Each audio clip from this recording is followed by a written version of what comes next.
Hey guys, how are you all? Welcome back to my channel. Today we will see what if Naruto saves Ino from Sasuke last part. If you enjoy then please like, share and do comments.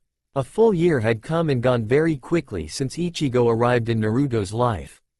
Naruto's grades had shown massive, even miraculous improvement over the school year. He and Sasuke were now in a dead heat for Rookie of the Year, and he trained under Ichigo at every chance they got. He managed to get Ichigo to teach him the Kage Bunshin, which helped him learn even faster than ever before. He even started to learn Kenjutsu 6 months ago. He'll never live down the time he tried to lift Tsukuhime, only to rip his pants and nearly crap in them in the process. Ichigo ended up custom ordering him a smaller version on her for him to learn with, as well as other types of previously unknown swords and blades. Mr. Higurashi, the weaponsmith, took up the Chalenge with gusto and created whole line of near masterpieces. Fencing ippis, rapiers and espada roperas, normal katanas, short and long swords, sabers, and more. Naruto was learning to wield them all, slowly and painfully, but learning. Higurashi's daughter, Tenten, who was already a kunoichi, was intrigued by these new blades and the styles which they required to use them, so Naruto got a sparring partner, who also became a good friend. The class had grown attached to Ichigo as a sensei, citing that he shows how things are done rather than just explaining. His class's grade averages were some of the highest in 30 years. His explanations are to the point and his direct methods of dealing with trouble earned him the respect of some of the teaching staff. He even sponsored Kurenai in the Junin exams, which she passed. Just 1 week before the Genin exams, Ichigo stopped teaching, but told his class that where he was going was a surprise and they would find out when they graduated. During his tenure, he also took on missions to build a record and reputation. He became known as Konoha's Angel of Death, due to his ferocity in combat, and the Sword Sage, due to his growing reputation as a swordmaster and the exotic blades and sword styles he used in combat. He also made the acquaintance of one Anko Mitarashi. When she heard that he was seeing Rin and was Naruto's new big brother, she all but welcomed him as a part of her family as her younger brother, like Naruto, dubbing him Iken affectionately. He got used to it and started calling her Anko Ni-chan after Sarutobi told him of the role she played in Naruto's life. Sarutobi heard them call each those names and smiled, knowing that the fledgling Uzumaki family had grown a bit more. Ichigo and Rin were still going steady, going on dates almost weekly. Guy found them on a date once again and challenged Ichigo to a duel of youthfulness for Rin's hand, but she quickly quelled that idea. She told him firmly that she is seeing Ichigo and that nothing would convince her otherwise. He backed off, and Guy and Ichigo eventually became friends, in Guy's eyes, eternal rivals. Kakashi knew he could have asked her out for years, but didn't. He knew he couldn't blame Rin for not waiting, and he also heard from the Hokage about Ichigo's past. Kakashi went out on a mission with him once and learned a lot about him, and that he sincerely loved Rin and he would fight to the death to protect her, Naruto, and the whole village. The copy nin had already seen some of the power he could unleash already, and that alone scared the hell out of him. The two became friends, and trained together when time permitted. However, everyone has a dark side. When he was alone, Kakashi would curse Ichigo's name. He had what he wanted most, Rin's love. On top of that, Kakashi's manner toward Naruto was carefully veiled hate. He blamed Naruto for everything that had gone wrong with his life, but he was smart enough to bide his time until he could erase the problem. Then, in his mind at least, things would return to normal. As for Naruto, he dated Sakura, Ino, and Hinata all at least once to help him get to know them even better. He took Sakura out to a movie and a dinner. The dinner was a pretty simple affair down at Kurigashi's, no real bells or whistles. Rin and Irie coached him tirelessly on manners and etiquette, which he sorely lacked. After the dinner, they went to see a scary movie, planned by Ichigo and Rin. The two had snuck along to make sure that no one bothered the two. It was there that Naruto showed a rather hilarious dislike of the undead in any form by grabbing her in fright, on the other way around. Luckily, Sakura took it as Naruto opening up to her and showing her that he had things he was scared of, too. When he walked her to her door, she gave him her first real kiss. For at least an extra 15 minutes, Naruto stood stunned outside the Haruno residence in shock until Ichigo carried the petrified boy home. His date with Ino turned into a shopping trip, but if you asked Naruto, it was more of a marathon. She dragged him all throughout the shopping district, checking out the bargains in every store. Again, the team of Rin and Irie had coached him, by taking him on a shopping trip with them. Ichigo thought he'd be able to slip out of it, but Rin knew him too well for that to work by now. Naruto's patience with everything was well rewarded. Ino had taken him to Ichiraku's and treated him to ramen as a thank you. Later, when they returned to Ino's house, the vivacious blonde girl gave him a quick peck on the lips, making the poor boy go stiff as a board again, much to the amusement of Ino's parents, who had a pretty good laugh watching from the kitchen window. Hinata's date was a bit more of a formal affair held at her manor, which included a tea ceremony. Hiyashi had the clan's chefs prepare an extravagant meal for the two of them and had them use one of the smaller dining rooms. The shy girl also gave him her first kiss that night. When Ichigo came to pick him up, both Naruto and Hinata were frozen stiff with bright red blushes on their faces. Hiyashi had called him over to watch them, to which the two had a good laugh. After they were done, they carted off their respective charges and bid each other good night. Despite the race to win his heart, the girls all remained friendly with each other, even sharing info on him to use on future dates. Ino and Sakura remembered the pain that fighting over Sasuke had caused and never wanted to lose each other again. Hinata also remembered that, and had no intention of losing her first female friends. Naruto woke up and realized that Ichigo had already left for the day. He made himself some breakfast and headed out for the academy. Konoha Academy 0730 hours. Everyone in the class had already been seated in order to start on the exams. Naruto had managed to pass the ninjutsu portion with the Kage Bunshin.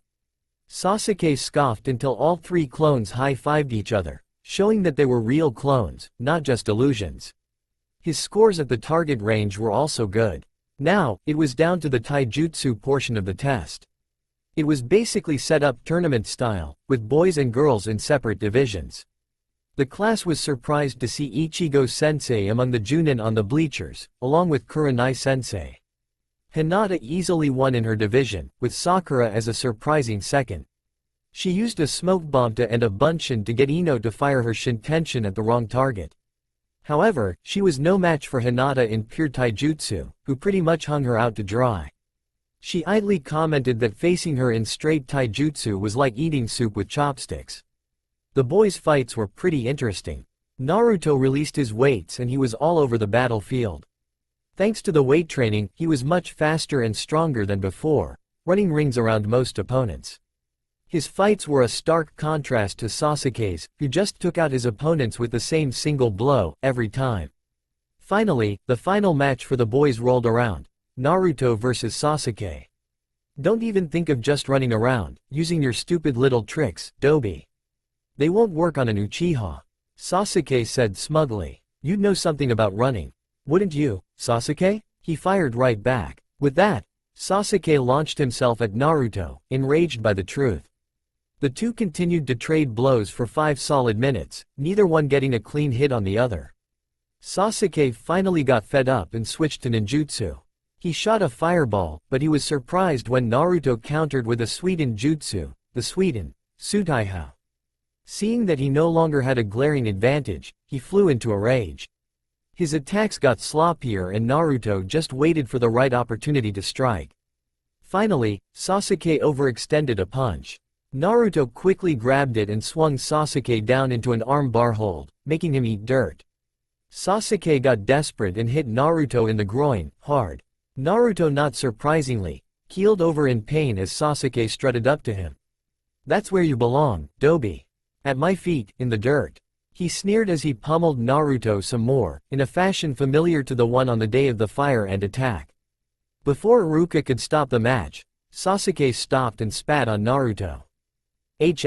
Some hero. You're just a weakling. He then walked away. Sasuke was declared winner and Rookie of the Year, but it left a bad taste in the mouths of many people. The crowd was shocked and disgusted with the Uchiha's actions. Even his remaining fangirls were repulsed by this. Many of the Junin in the stands shook their heads and scribbled down things in SMLL notebooks they had. Kurenai and Ichigo sported looks of sheer fury, outraged by the vicious assault on a downed opponent. The girls nearly bum-rushed Sasuke to beat the ever-loving shit out of him, but a scowling Iruka held them back. However, a lone fangirl made it over to him and slapped Sasuke. "How could you? He saved a lot of people that day," she told him furiously. "How could I have ever fooled myself into loving a cold-hearted monster like you?" she added, tears leaking out. Sasuke sneered and was about to slap her, but an intense glare for Ichigo in the stands convinced him otherwise. He just scoffed and left the field silently.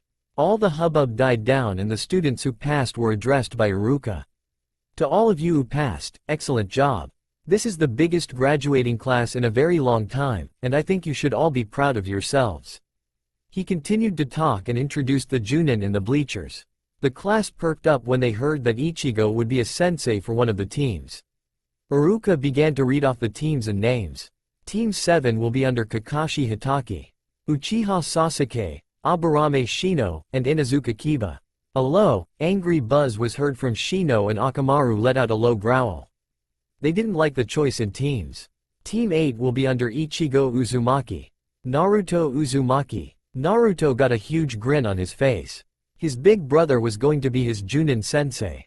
Sakura Haruno. Her face lit up as she gasped in surprise, a smile threatening to split her face in half.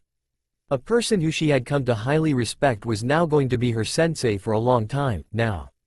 She was also going to be on Naruto's team, an added bonus. And Hinata Hyuga. Hinata, despite her increased confidence and losing most of her timidness, still nearly fainted when she heard her name. Her sensei will be a man who she saw as her big brother, or even an uncle. She will be in a team with one of her best friends and the boy she likes.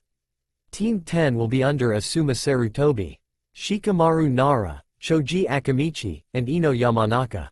Ino was somewhat disappointed that she wasn't on Naruto's team, but she felt that Shikamaru and Choji weren't really bad company to keep.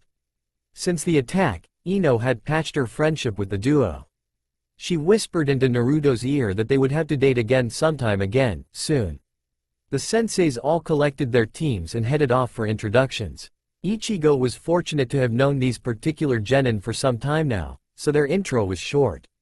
"As you already know, I'm Ichigo Uzumaki, your Junin sensei for a while to come. My likes are my family, friends, my girlfriend, and good food, like ramen, dango, BBQ, sweet stuff, basically anything edible. I dislike arrogance, stuck-up people, cowards, and people who look down on others for no reason. My goal is to become the strongest shinobi ever and get married." He trailed off, blushing madly. The team already knew who he had in mind. Ichigo recovered and continued. "My dream is to train you all to become even stronger than me someday." "Okay, Naruto. Batter up." Naruto perked up at the mentioning of his name. "Oh, right," and he proceeded to give his introduction. The girls followed suit when they were prompted. Upon wrapping up the intros, he announced that he still had to give them one more test. He chuckled at the disbelieving looks they gave him. Now, enough of that for now. Let's go get some grub, 'cause I'm starving." He half-whined. This caused the girls to giggle, because they knew of his massive appetite. He picked out a buffet near Hokage Tower on T Street that had just opened. He picked this one because it had ramen, as well as damn near anything else. During the dinner, the group chatted until they saw Asuma walk in with his team in tow. They moved to a booth to chat. Ino quickly seized the opportunity to sit next to Naruto, citing that since she wasn't on his team, she'd need to spend all the time with him she could spare. Choji and Shikamaru didn't really seem to mind.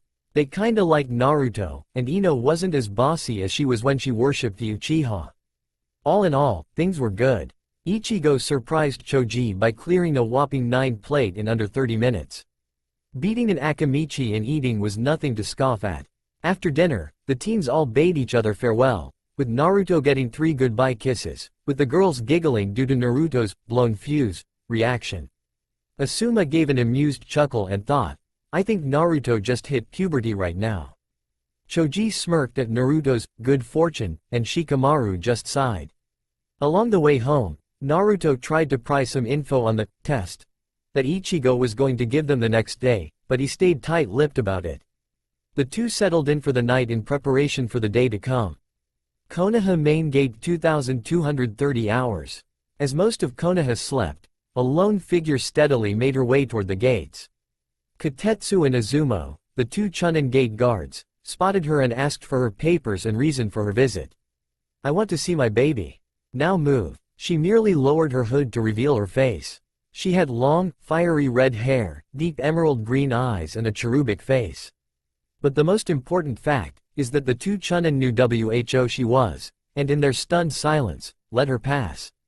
As she moved down the street toward Hokage Tower, they shivered. "And no way that just happened." Izumo stuttered out. "Hokage's office 2245 hours. Sarutobi had just finished filing the last bit of paperwork for the day and was about to head for home and bed when his office door swung open to reveal a red-haired woman who seemed to be glaring at him something fierce. He didn't see her face too well until she stepped into the light. "KK Kushina." "No, it can't be. The council informed me that you died giving birth." He stammered out in fright, knowing that the glare on her face was that of an angry mother. "Old man, why was I told that my baby died that night? Why was I banished from the village? And what have you in this village done to my baby?" She screamed out in rage at the aged Hokage, making him shrink back into his chair in fright. She hasn't lost her touch. She can still make even the strongest shinobi wet themselves when pissed. He noted as he felt that his pants were somewhat damp. She had heard of an Uzumaki in Konoha in a village within Fire Country, where she had taken up residence. She heard from a pair of Konoha nin of a Naruto Uzumaki and they called him the demon brat and a horde of other nasty names, and she promptly left for Konoha. He filled her in on what has happened in Naruto's life, the people who hurt him, the ones who tried to help and even adopt him, the Uchiha massacre, which left a bad taste in her mouth, as she wanted to kill them herself. And last but not least, the marriage proposals. At her insistence, he asked for an Anbu to assist him. "Can you please go and summon the Uzumakis for me? Tell them it's urgent," he told the lion-masked Anbu, stressing the urgent part. Kushina caught the plural in that. "Uzumakis? Old man, what the hell is Goemage on here? Please, calm yourself. You will see in due time." 5 minutes later, a column of water appeared in front of Kushina. It fell away to reveal two young blondes, one tall and one short. She looked at the smaller blonde first. My baby," she breathed, before snatching him up into a tight embrace. She started to wail loudly, chanting his name in between sobs. This, of course, spooked the hell out the boys, Naruto especially. "Hey, Nei-chan? What's up?" Kushina calmed down and started to introduce herself. "Naruto, sweetheart, don't you know who I am?" Naruto put on his thinking face, making him look like a fox. No. Sorry, I don't." Kushina felt crushed, but she realized that he never got to know her. Ichigo took another good look at her face and gasped. Hey, Naruto? You know that picture of your parents? That one in the entryway? Doesn't she look like the woman with dad? His tirade was cut short by Kushina. "Minato-kun? Is it really you?" she whispered, as she reached out to touch his face. "I'm sorry, ma'am. I'm not him. My name is Ichigo Uzumaki," he told her gently, not wanting to scare her. She pulled back suddenly, but Sarutobi explained how Ichigo came to be in Naruto's life and the role he now plays. She bought the explanation. She explained that she is Naruto's real mother. He was understandably upset. He thought that she was dead all this time. Sarutobi added that the council used the chaos of the Kyuubi attack to banish her, seeing as the civilian council were constantly at odds with Minato. Fugaku Uchiha had a hand in it, too. Naruto apologized for getting mad at her, and called her mom. After a moment of embraces, she told Ichigo that he is now considered by her to be her son, as well. He rather liked the idea of having a mom, and Ichigo was more than happy to hand over the reins of the clan to Kushina, as he thought that politics weren't really his cup of tea. She was getting giddy at the thought of all the shocked faces that would be in the council room in the morning. She also ribbed both of her boys on getting girls. She was shocked to find out who Ichigo's girlfriend was. "Rin-chan? She's your sweetheart?" she exclaimed. Yeah, Mom. She is." His sweat dropped. She noticed the defensive look on his face and told him that she more than approves of her and complimented him on his good taste. She also expected grandbabies in the near future from him. After an hour of talking, the Uzumaki family walked home, still chatting on different things. She had learned that Naruto was the prize in a three-way race to the wedding altar for 3 girls, and she couldn't be happier with who the girls were. All three were the daughters of family friends. She was now even more excited to go to the meeting in the morning. Along the way home, the hunger bug bit the boys and they stopped off at their favorite diner for a quick bite to eat. Kushina was astonished at their appetites and how alike they really are. She also got another surprise in the form of Sakuhime. But due to Haim's personality, she and Kushina hit it off quickly, with the two gabbing constantly. After the Munchie run, they all returned home. Kushina got her old room back, and they settled down to sleep for the important meeting the next morning. Shinobi Council Chamber, Hokage Tower, April 13, 9:30 hours. Ichigo and Naruto were en route to the council chambers with their newly returned mother. They mused silently as they recalled the chain of events that happened when they woke up. Both boys were awakened by the wonderful aroma of breakfast being cooked. Both boys thought each other were cooking, but when they met in the hallway, their eyes widened and they raced down to the source of the smell. They had completely forgotten that Kushina is now living with them. She felt the motherly urge to cook some breakfast for her sons, which was greatly appreciated by the two young blondes. Now, neither one of them were used to living with a woman and they came downstairs in nothing but boxers and t-shirts. Naruto's said, "Powered by," and a picture of a ramen bowl, and Ichigo's had the words, "Your village called. They want their idiot back," on it. They still believed they would never live that one down. "I may have missed out on being there to see them grow, but I'll be there for them from now on." Kushina told herself mentally. She indeed felt terrible, believing her son to be dead all those years ago. But now that she came back, she got her baby back and gained an additional son to boot. Both of her boys reminded her of Minato so much that it hurt at times. But she was very proud of them, for pulling through their dark pasts and supporting each other. Her eldest is already a Junin and has a rather scary reputation on the other nations as the Angel of Death. Her youngest was a newly minted genin, but was runner-up for Rookie of the Year of his class. They both worked together to make the Uzumaki name respected once again and were doing a good job of it. The civilian community was still hostile toward them, but a large majority of the shinobi community respected them, especially after their bravery during the attack a year ago. She learned the Anko Mitarashi saw the pair as her little brothers, and wanted to thank her for it when she saw her. She remembered when Anko was just a new genin and when she was abandoned by Orochimaru. She and her husband took care of her as best they could until the Kyuubi incident. She was glad to know that she had looked out for Naruto in her absence. Rin, Guy, and several others she wanted to thank when she found them, but that would have to wait. They finally reached the council chambers and were met by Sarutobi, who had warmed up the crowd for them. She was chomping at the bit with anticipation. They were finally waved in. The initial response was just deafening silence. She stood there grinning from ear to ear. Finally, Hiyashi spoke out.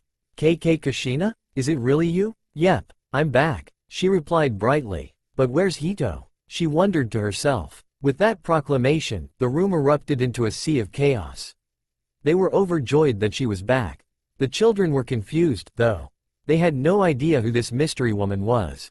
The Hokage explained to them that she is Naruto's mother, and the widow of the Yondaime Hokage. Sakura was the first to recognize her. "My mom showed me a picture with her in it," she exclaimed. Kushina took a moment to recognize her goddaughter. "Sakura-chan?" the red-haired woman asked hopefully. "Why yeah. That's me, Kushina-san," Sakura answered nervously. She was unnerved that this woman recognized her, but she didn't know her in return. Kushina smiled at the pink-haired girl warmly. "This feels so familiar. I know where Naruto-kun and Ichigo-sensei get it from, now. She feels so friendly. Look at how you've grown." Kushina squealed in delight as she inspected Sakura. She moved on to Ino and Hinata next. "Ino-chan, your hair is so long and pretty, and Hinata-chan, you're as cute as a button." She finished in a loud squeal as she squeezed all three girls and potential brides for her younger son, making all boys, men, and the three girls in question look at her strangely.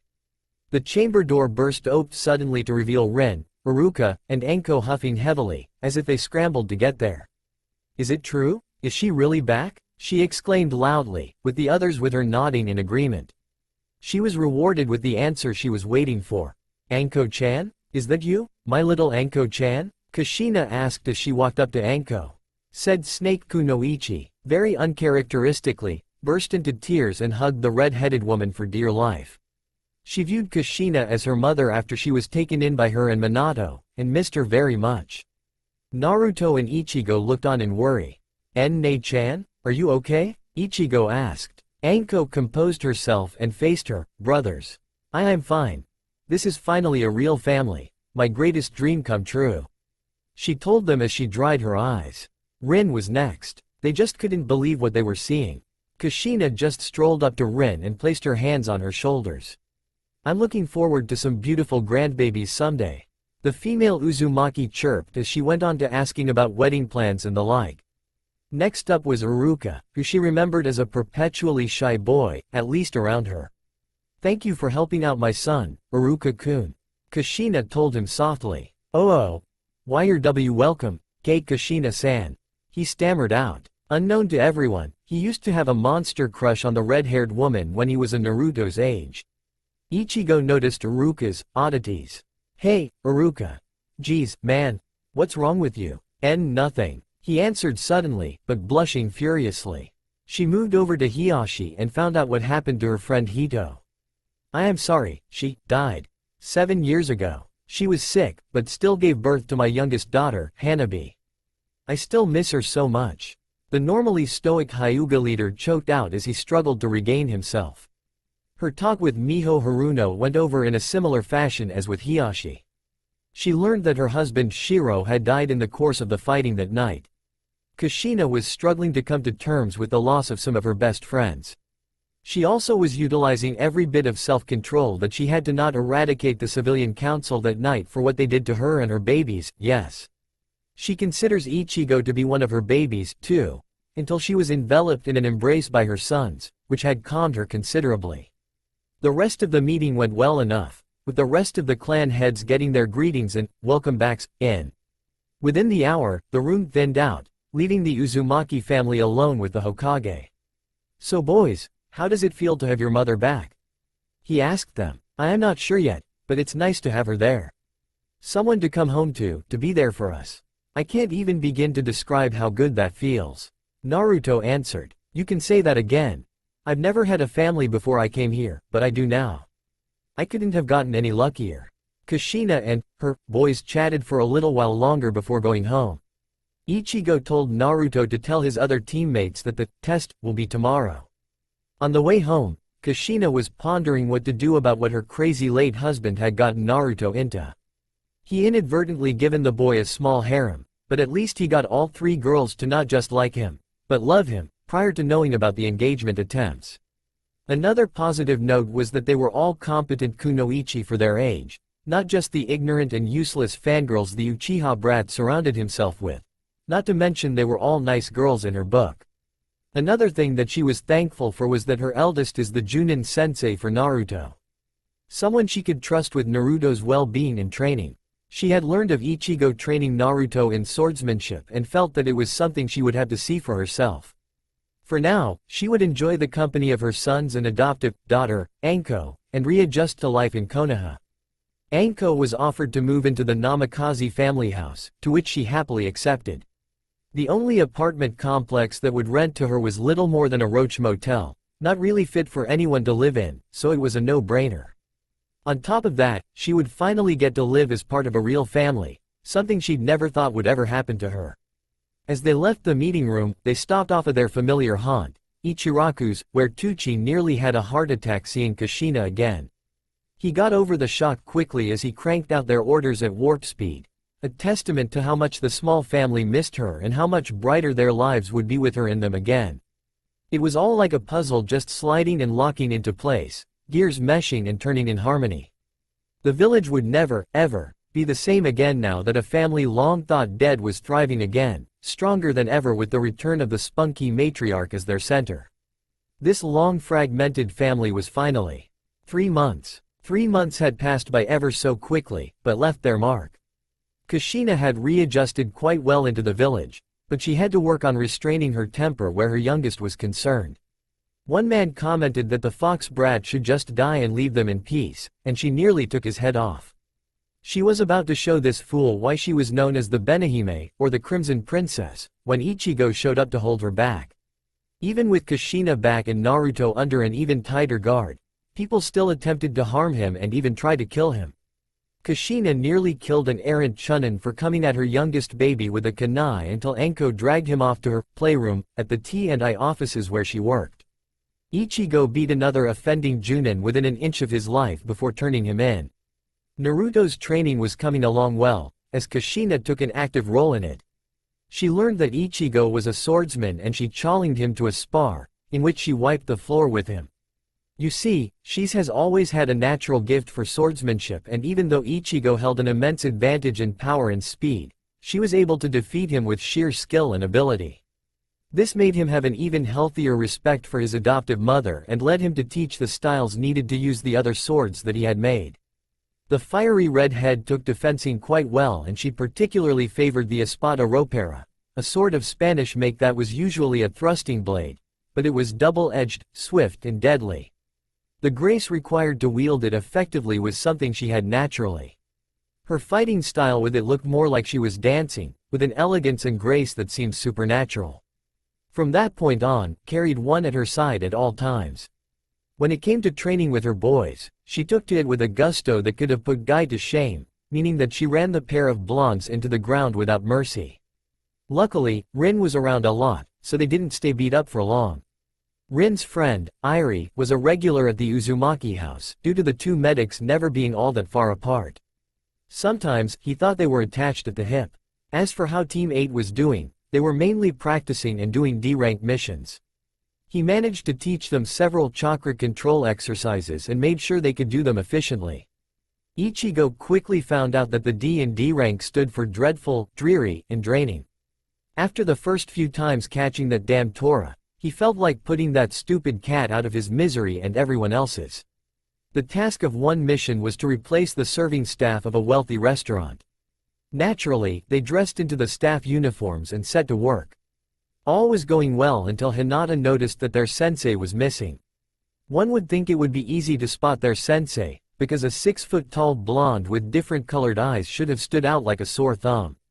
After 30 minutes of searching, they finally found him, snoozing in the freezer of all places. The one who tipped them off was none other than Tsukuhime. She came out, noticed him sleeping, and called out to them. As for getting them to not tell on him to Kushina and Rin, he took Naruto out for a ramen binge, and his two kunoichi students made him their pack mule for a shopping spree, on his dime, and he couldn't use his bunshin jutsus to help him. He was still recovering from the last time Rin and Irie dragged him and Naruto on one of their splurging sprees, and the two younger kunoichi proved to be no slouches in that department, almost turning the trip into a death march. The girls felt a little bad afterwards, so they took their exhausted sensei over to Haruno Ya, and Mrs. Haruno pepped him back up with some of her personally made sakurtort, one of his all-time favorites. Miho remembered that his favorite snack was strawberries. The pink-haired woman saw him as a nephew of sorts, and he is the sensei of her daughter, not to mention her daughter is formally engaged to his little brother, but she liked him just the same. Ino, Sakura, and Hinata were also getting adjusted to the quirky woman who turned out to be their senseis and their betrothed's mother. Ino had to admit that she liked Kushina's spunk and pluck. She was easily the type of woman she could look up to not only as a senior kunoichi, but as a mother-in-law. The ways that she kept her small family going and dealt with the ignorance of the villagers was awe-inspiring to the girl. Sakura was getting to know her recently returned godmother.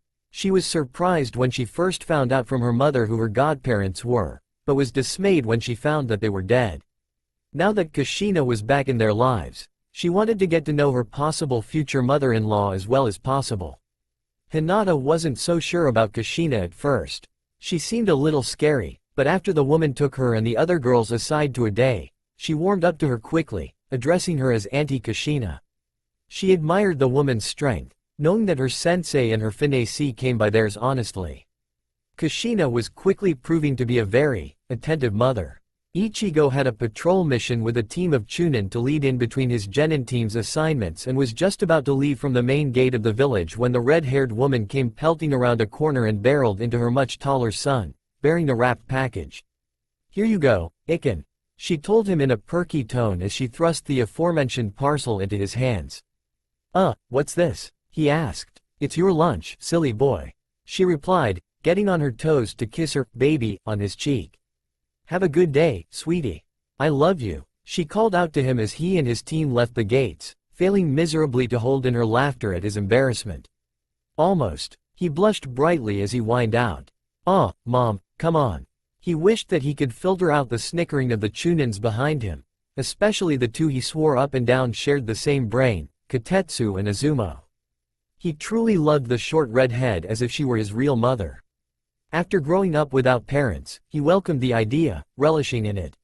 He now has a nearly full family, a doting mother in Kushina, a smart-assed older sister in Anko, a gullible yet lovable little brother in Naruto, and a loyal friend in Sakuhime.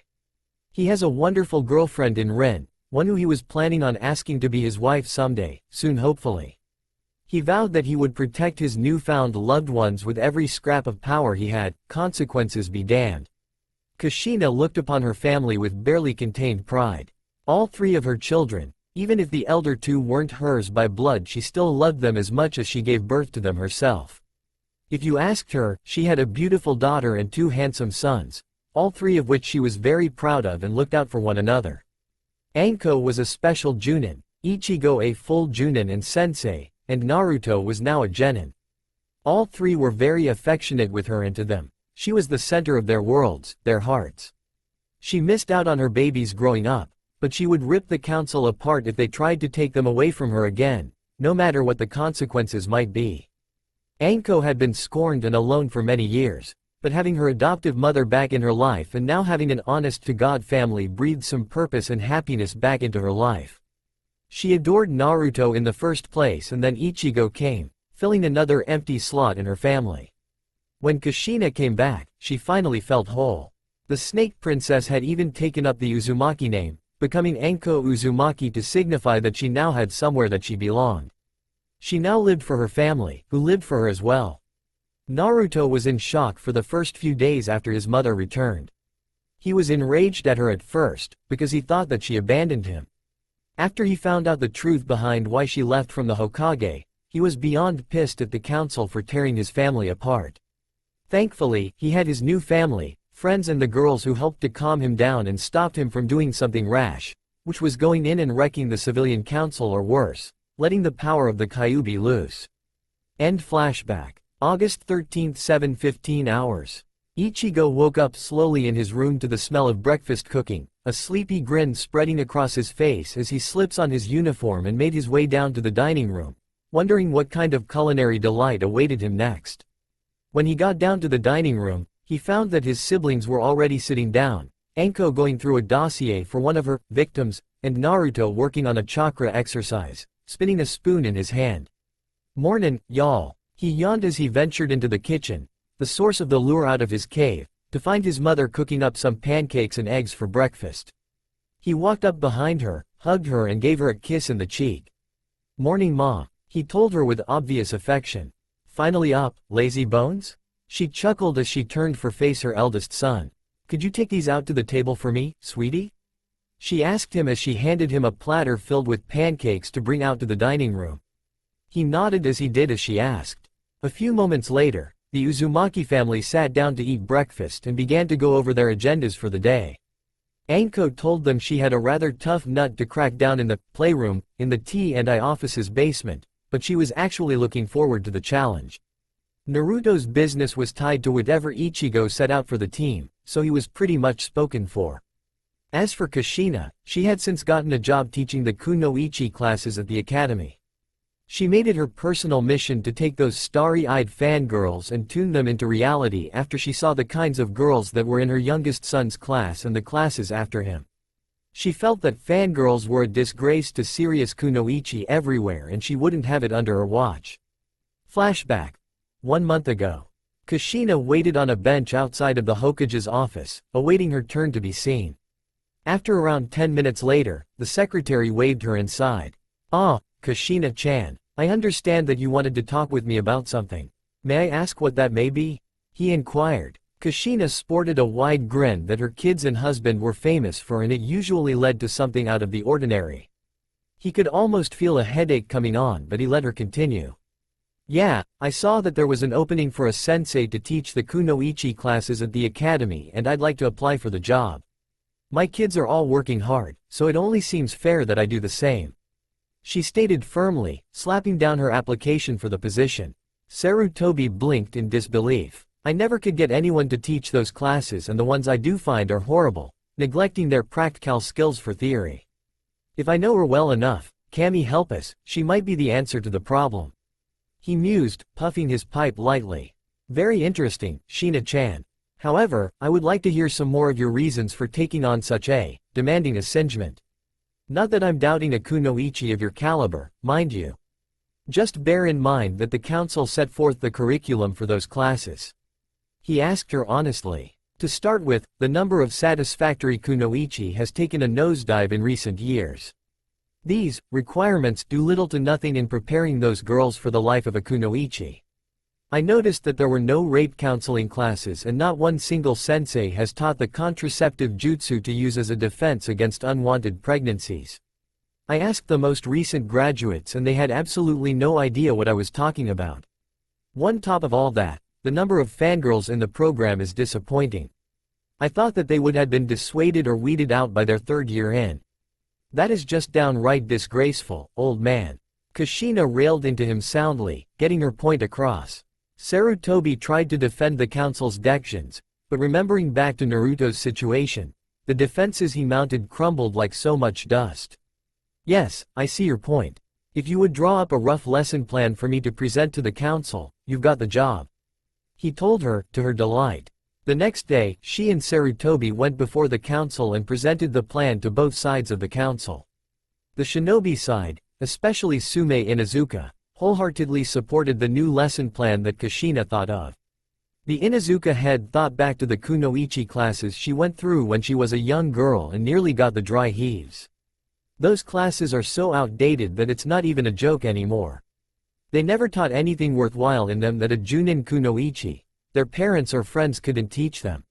She told the council as she told them of the first time she went into the field and was in complete shock to learn that her classes accounted for nothing beyond the village walls.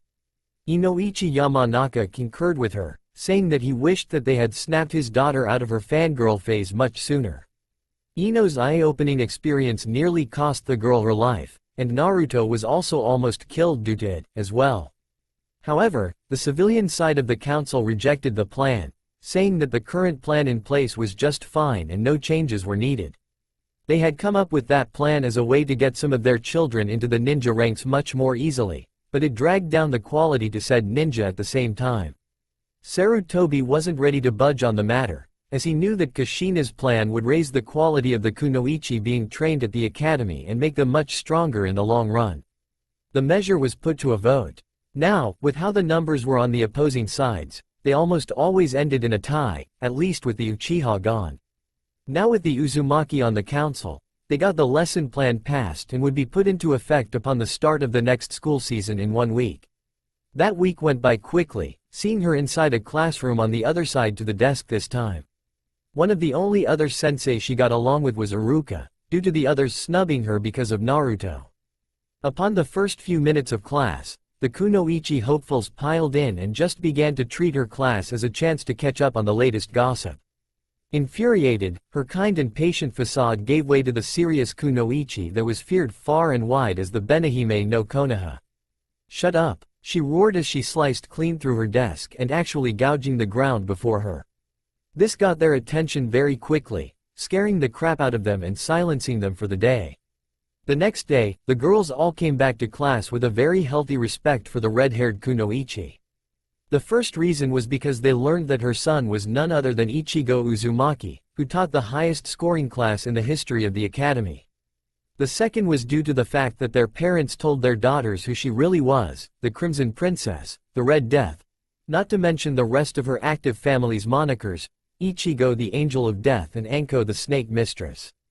She further reinforced her lessons by having Anko and Kurenai drop by the class to show them what a proper kunoichi looks like and tell them what to expect outside the village walls. Kushina's plans met with resistance from the council, who believed that all that was being taught was meant to weed their children out. That was quickly stopped by Sarutobi, who simply regarded it as a shinobi matter and ruled that the classes would continue as planned without interference from the civilian council. Kushina further explained that she was trying to raise the quality of kunoichi that came out of the academy, as well as raising their chances of survival beyond the village walls. Flashback end. Classes were going well and she had no serious complaints, other than the other sensei giving her the cold shoulder except to make passes at her which Ichigo and Anko dealt with extreme prejudice. After breakfast was over, the cleanup was ridiculously easy. Kage Bunshin tended to do that and the whole family knew that jutsu and had the reserves to make the most use of it. Within moments, they were done and out the door, bound for their respective occupations. "Hey, Aniki?" Naruto asked his brother. On the clock, Naruto knew to address him as sensei since the man took his job very seriously. However, since the team wasn't there, he could get away with it. "Yeah? What's up? What are we doing today?" Naruto asked, dreading another bout with D-rank missions. Ichigo didn't really have a solid plan for the day. He was just planning on doing a D-rank or two, hold some training for a while and call it a day. Afterwards, he wanted to spend some time with Rin, maybe take her out to dinner. "Well, we'll see what's up after we see what missions are available today," he replied. "I heard that Team 7 got a C-ranked mission last week. I wonder when we can get one?" Naruto wondered aloud. "Maybe soon. I just want to make sure you and the girls are ready for some of the things that can happen out there." Naruto wasn't completely satisfied with that answer, but it would do for now. When it came to things like that, Ichigo was just as stubborn, if not more so, than himself.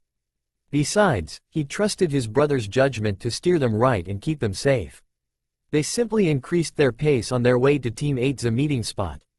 Training ground number 80830 hours. Sakura and Hinata had arrived a few moments prior to the designated meeting time and passed it by with simple conversation.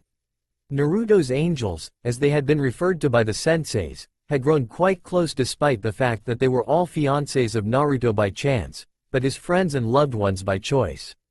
Their banter was cut short when their sensei and Naruto both arrived at the field and the genin fell into ranks, awaiting the pawn of the day. "Alright, my little chickadees.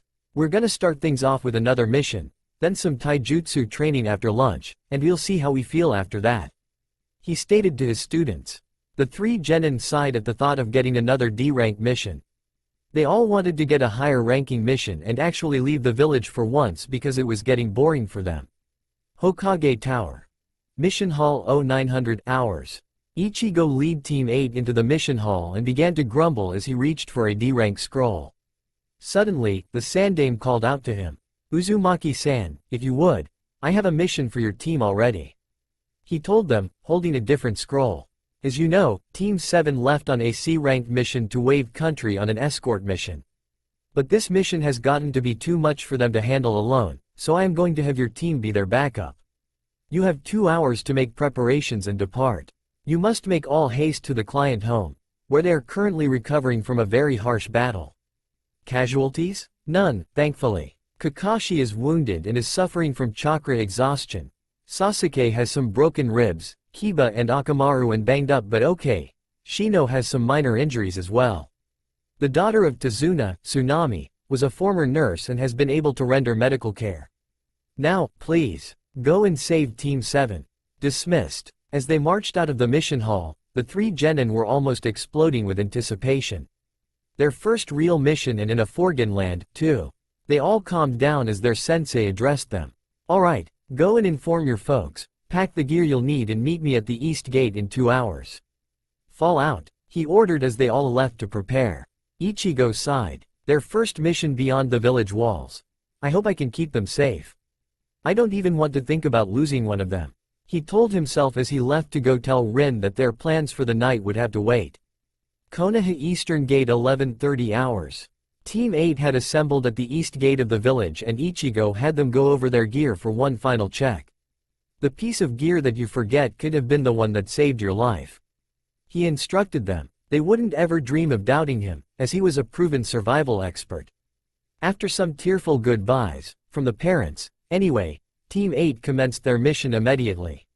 Since they didn't have a client in tow like Team 7 did, they were able to make much better time and made to the docks where Team 7 had shoved off from in a day's time. "Alright, we're gonna set up camp here for the night and ford the waters tomorrow morning," their tall sensei instructed as he began to pitch his tent for the night. The rest of the team followed suit and set up a fire pit, as well. After they were all done, he called them together again. Okay, kids, I'm going to show you how to hunt for food if you run out of rations. This is a vital survival skill and it can allow you to live off of the land if need be. He told them as he made a caged bunchen to watch over the camp, taking his genin into the forest to hunt for game. 1 hour saw them come out of the woods with 2 rabbits for supper. Now, the next step is the preparation. He instructed once again as he showed them how to skin and prep the meat for cooking. He also showed them how to spot the best parts of meat to pull and then how to cook it over a flame. The girls were understandably a little squeamish about the whole process, but got down to functions and learned what they could. After the meat was ready, the team dug into their meal, savoring the taste. When they were done, they discovered that there was still some meat left. Ichigo popped a small grin, as he found another thing to teach them, how to dry out the meat into jerky and make it last. This is another useful thing to learn to do, make jerky. It will dry out the meat and make it last longer, thus making your supplies stretch further. They make excellent and nutritious trail rations that can be eaten on the move. After he was done, he put the jerky into his pouch and stored it away. Okay team, we've got a busy day tomorrow, so let's all get some sleep. I'll take first watch, he told them as he bade them all good night. He moved into a tree whose branches spanned over their campsite and posted there. Tsukuhime decided that it was a good time to come out and converse with her host. She could sense that something was bothering him, so she tried to help out. Ichigo-kun, what's the matter? Is something wrong? She inquired in her usual soft voice while she put her hand on his shoulder. Ichigo sighed deeply. I don't know. I just get the feeling that we're walking into a hornet's nest of trouble, that Kakashi left something out. I trust him, but I can't help but fear for the safety of the students that I've been entrusted with. He confided in his angelic friend and companion. Haim sighed but still had a smile for him. Whatever happens, I know you can handle it. I've been with you for too long to start doubting you now. I believe in you, she told him comfortingly as she faded away again. Thanks, Haim, he whispered as he got up to patrol around a bit. Down in the girls' tent, Hinata and Sakura were chatting until they fell asleep. Their main topic was their blonde teammate. The past 15 months have been a real whirlwind for them and saw many changes in their lives, one of the most important being the fire at the academy and the subsequent revelations about Naruto's true heritage, coupled with marriage arrangements. Ino, Sakura, and Hinata all believed that only one would get to marry Naruto in the end, but they had also bonded with each other very closely, almost like a sisterhood of sorts. They had vowed that they wouldn't let their goal to be with Naruto in the end wreck their friendship, but they really wondered if they could do it. They all loved him for their own reasons. This isn't to say that one's reasons are better than the others, as they all loved Naruto very much, truly and honestly. The next morning, the team roused themselves and ate the jerky that their sensei had made the previous night for breakfast. It went down easy and seemed to get them going. After clearing away any remains of their campsite, Ichigo got his team moving across the water using the water walking technique. Once they made it across, he checked them over for any hints of chakra exhaustion and gave them quick shots of his own to bolster them before moving on. The team traveled on for another 6 hours until they made it to the client Tazuna's house before dusk.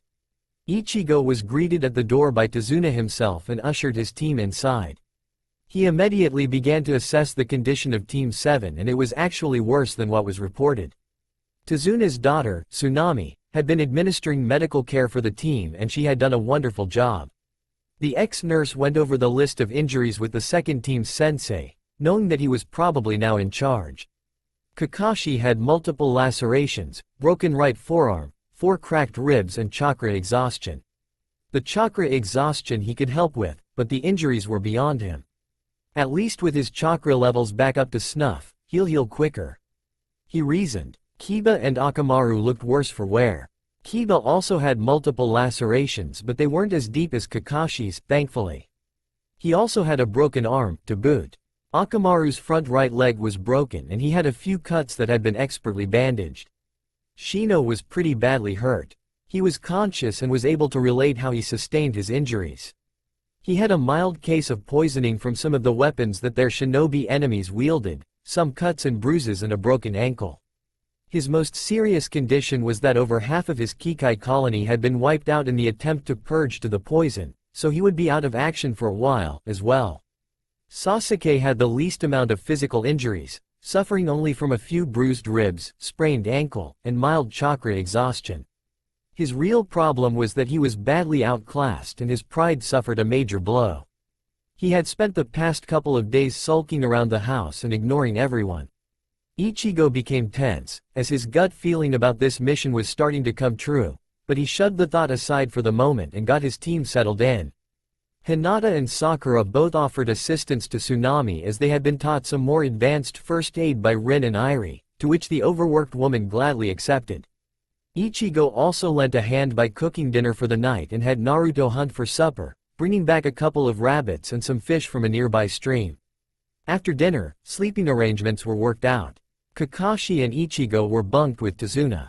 The girls stayed with Tsunami and the boys stayed with her son, Inari. While getting ready for bed, Kakashi awoke and began to relate what happened to his team. We were escorting Tazunua-san here to his home when we were ambushed by at least 4 enemy nins. 3 were from Kiri, but 1 was from AIM, and he was waving around a Konoha national treasure. He was once a Konoha Chunin named Aoi Rokusho, who was passed over for Junin and decided to turn against the village, stealing the Raijin and several classified scrolls. Ichigo's eyes widened when he heard mention of the Raijin. When he was newly commissioned as a Junin, he made it a habit to study up on the history of the village and through that he learned who the Nidai Hokage was. Stealing the Raijin blade was a serious crime, not to mention giving away sursets to a hostile village. The strongest of the group was Zabuza Momochi, the demon of the mist and one of the 7 shinobi swordsmen. He nearly wiped out our team single-handedly, but we barely managed to drive them off. It was no small miracle that we survived at all. Tazuna managed to drag us here to his home to recover, and that's the end of that. Ichigo took it all in, but there were still some glaring holes in his story. What is the total enemy strength? What types of jutsu did they use? What weapons did they have? 2 Chunin level and 2 Junin level. Mainly Suidan jutsu. Aoi used an umbrella loaded with senbon as well as the Raijin, but he didn't look like he was very skilled with it. The 2 Chunin used a chain-like weapon that was coated with a particularly nasty poison, as well as gauntlets that were coated with more of the same. Zabuza is the biggest threat. He is very skilled with his Zanbatu, favors using his Kirigakure jutsu to shroud himself in a thick mist and strike from there, but is also a very powerful Suidan user and could take me head-on with my Sharingan active. Kakashi warned. The blonde-haired Junin took in all of the information with a grim look on his face. Just great. Walked right into a shit storm. I know that I can handle Zabuza, but my team. He muttered, pausing to think of his genin. I hope they're ready for this, cuz it's gonna be a baptism by fire. He stated, more to himself than Kakashi. The 2 Junin settled down and got some badly needed sleep. In with the boys, Kiba was pressing Naruto for details about how his 4-way relationship was going. The Inuzuka heir was a bit of a hornball at heart, wondering what kind of steamy situations Naruto might have already found himself in. Shino was being his usual quiet self, but this was because he was trying to rest and recover from the loss of a majority of his colony and injuries. Sasuke's reactions would have been textbook, but his usual dismissals were laden with jealousy and resentment. He felt that he should have gotten a powerful teacher and be learning powerful jutsu, on top of having a personal harem of his own. More than once, he had tried to make passes at the 3 fiancés of Naruto only to go down in flames. After what he pulled over a year ago, they wanted nothing to do with him and were disgusted by his mere presence. The brooding Uchiha slyly vowed to take everything that Naruto had for himself and have everyone bow to him as he felt they should. While he was at it, he also wanted to take away his family. He found Kushina to be quite attractive and powerful, making her the perfect candidate to bear an Uchiha child. His brother Ichigo's sword and jutsu were other things that he was deluded enough to believe that he deserved. So far, however, all of his attempts to get what he wanted were shot down, as they fell under the jurisdiction of the Shinobi Council, not his puppet civilian council. Just you wait, Dobi. I'll have everything that you cherish and you'll grovel at my feet. He thought darkly as he glared at Naruto with intense hatred. TIMESKIP. 1 week. Team 8 took over the duties of Team 7 while they let their wounds heal. This included guarding Tazuna at the bridge, guarding the house and playing bodyguard when they went into town. Ichigo couldn't follow them into town unless he was under a henge, due to his unusual eyes. They made him stand out too much. Ichigo also took over training when Kiba and Sasuke were feeling better and able to get around. He took his team and the others out to a clearing in the nearby forest. Okay, today I'll show you all a chakra control exercise to help you get more efficient use of your stores and build them up at the same time. Kiba listened intently to what he had to say. He remembered the classes that Ichigo taught in the academy and that he made learning fun and easy. He really envied Naruto for having a brother like him. He liked his sister Hana well enough, but there was just that appeal of having an older male to look up to that Kiba liked. Sasuke was barely even listening to the lesson. All he really wanted was power and he wanted it now. He despised Ichigo from the first time he saw him and that first day of class with him as the sensei. He felt that Ichigo insulted him by not giving in to him and actually fighting back. The beatdown that he received still picked away at his pride, along with Naruto's rapid improvement and nearly taking Rookie of the Year away from him. His angry gaze shifted from Ichigo to Naruto. Things never went his way when he was involved. First, he lost his popularity in the academy, with many of his fangirls turning to Naruto instead. Next, was the improvement. Then came his mother coming back and his family gained more influence on the Shinobi Council and made allies of the other ninja clans. He was snapped out of his mental rantings when Ichigo got his attention. "Yo, eyes front," the towering strawberry blonde commanded. After getting his attention, he continued on. "Now the exercise in question is the tree climbing technique," he told them with a grin. Sasuke scoffed. "Climb trees? Even a moron like you and the Dobi can do that," he sneered. Ichigo bristled at the moron comment, but smirked to himself. He walked over to a nearby tree and walked up the tree and onto a limb like he was walking down the street. "I didn't say with you hands, did I?" he retorted. Kiba was gobsmacked. "That was freaking cool. I want to try that," he shouted in excitement. Sasuke was stewing with anger. Nobody showed him up, not even the senseis. He ran at the tree he used and made it up a couple of steps before plummeting down to the ground in an ungraceful heap. Getting some laughs from the rest of the genin and a chuckle from Ichigo. "Easy there, Tiger. I haven't shown you what to do yet," he told the two Team 7 members as he explained the mechanics behind the technique. After he showed them how he set them to work, Sasuke stopped to notice that his own team wasn't doing the exercise. "Hey loser, you and your little horse can't handle the exercise?" he jeered at Team 8. Sakura and Hinata were getting ready to go and kick the crap out of him, but surprisingly enough, Naruto held them back. "Easy there, girls. That dumbass isn't worth the effort." He soothed their tempers as he turned back to Sasuke. "The reason why we aren't doing this is because Sensei taught this to us already." He countered the smug Uchiha coolly. With a nod from their sensei, they demonstrated the fact that they knew it already and were quite good at it, making the Uchiha seethe with rage and embarrassment.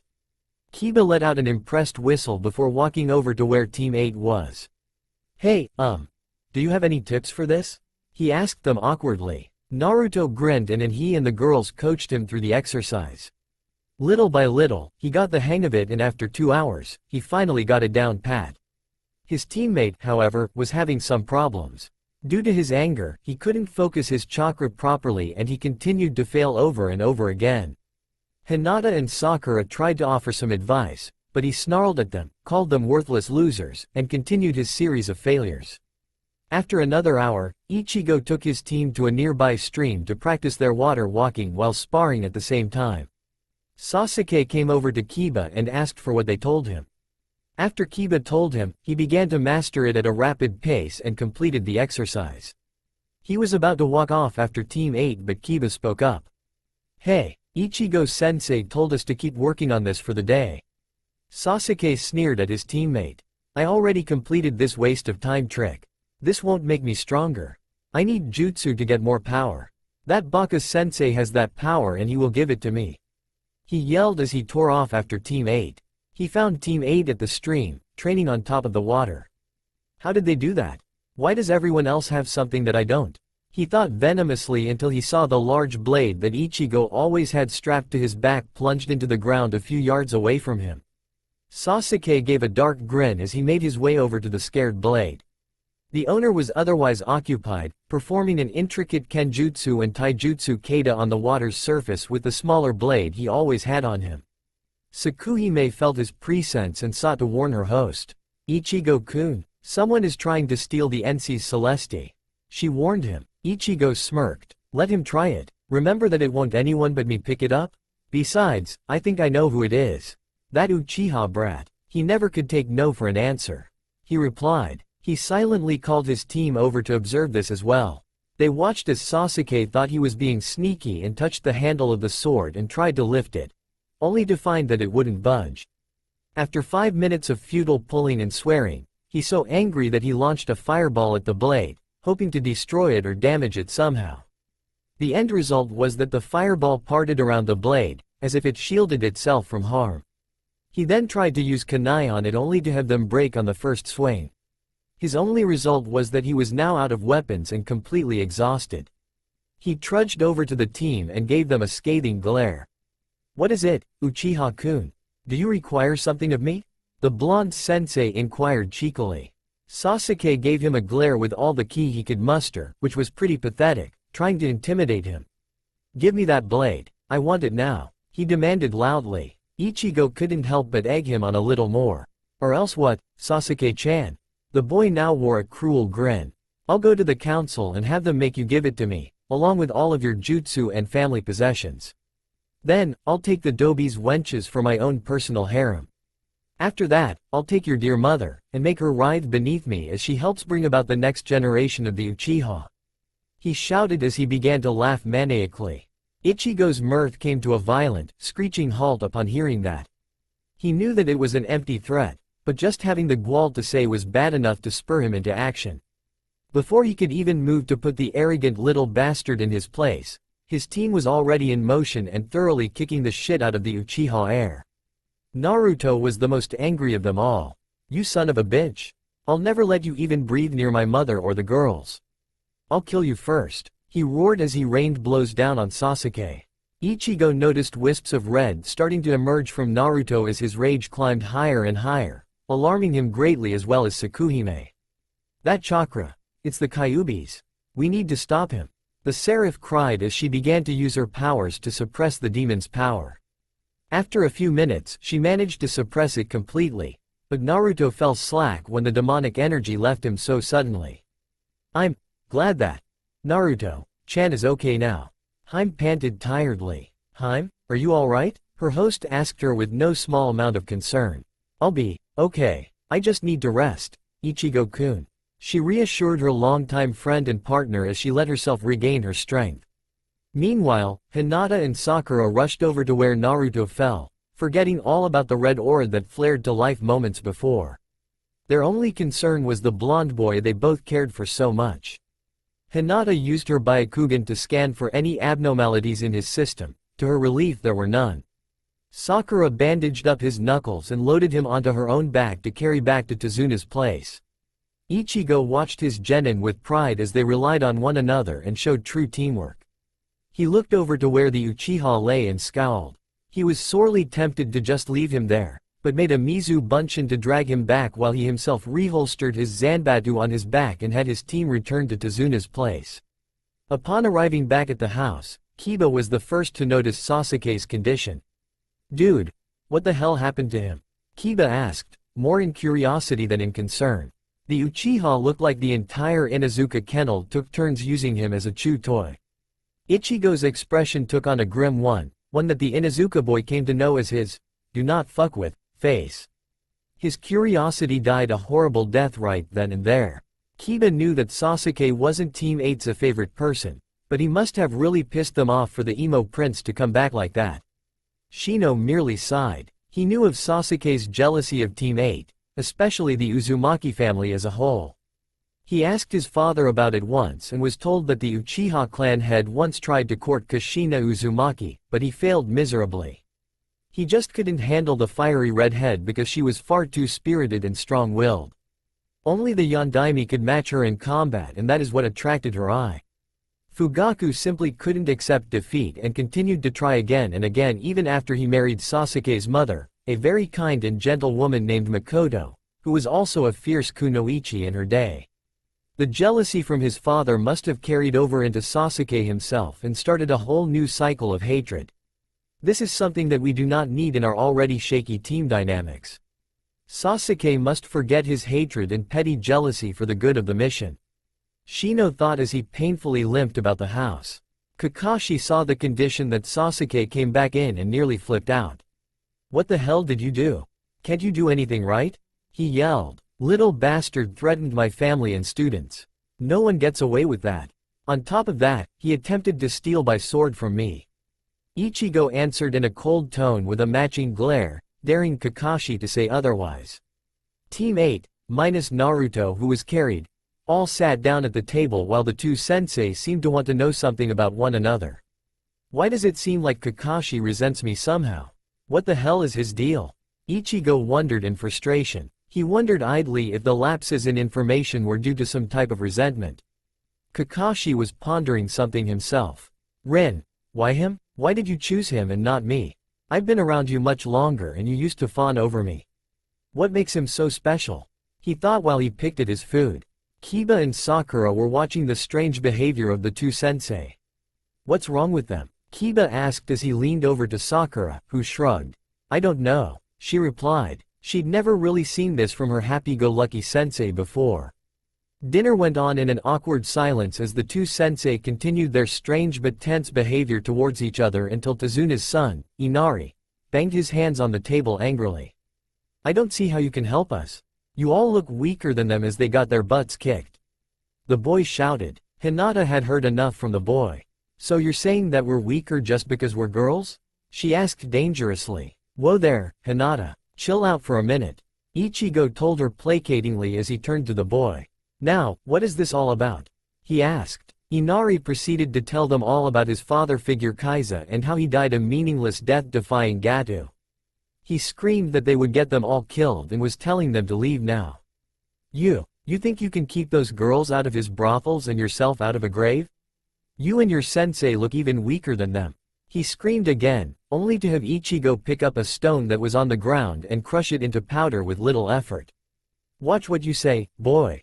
You should never underestimate anyone. It'll only lead to an early grave," he told. Inari gravely looked up again. His mismatched eyes told of much pain and sorrow in his life. They were the eyes of someone who had seen far too much bloodshed and evil in his lifetime, weary and tired.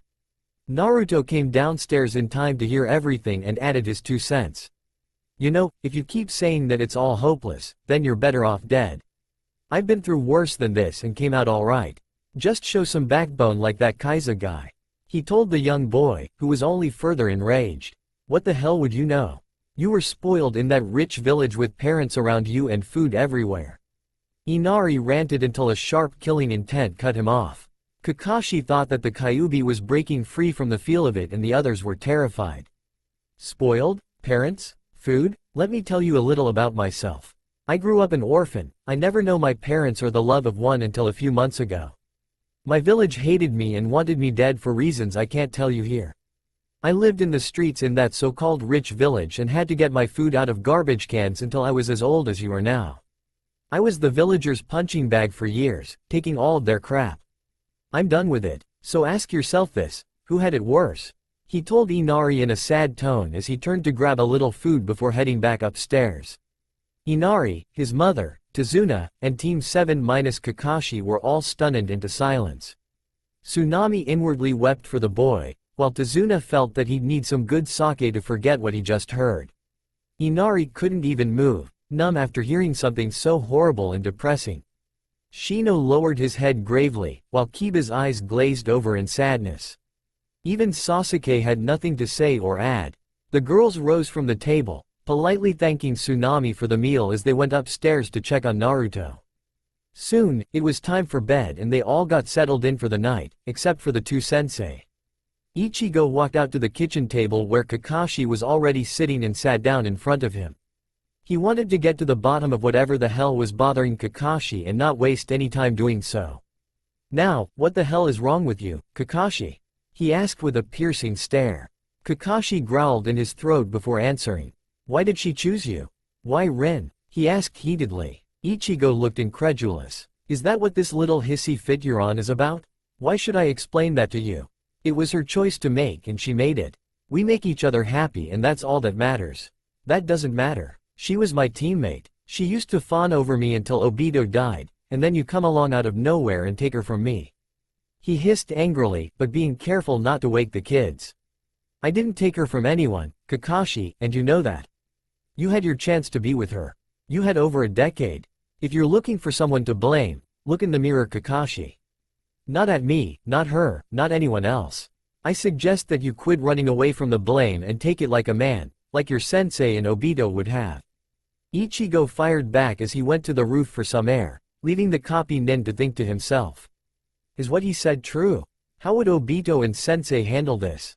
Maybe no. Rin was supposed to love me. She even told me once. I'll win her over from you, Uzumaki.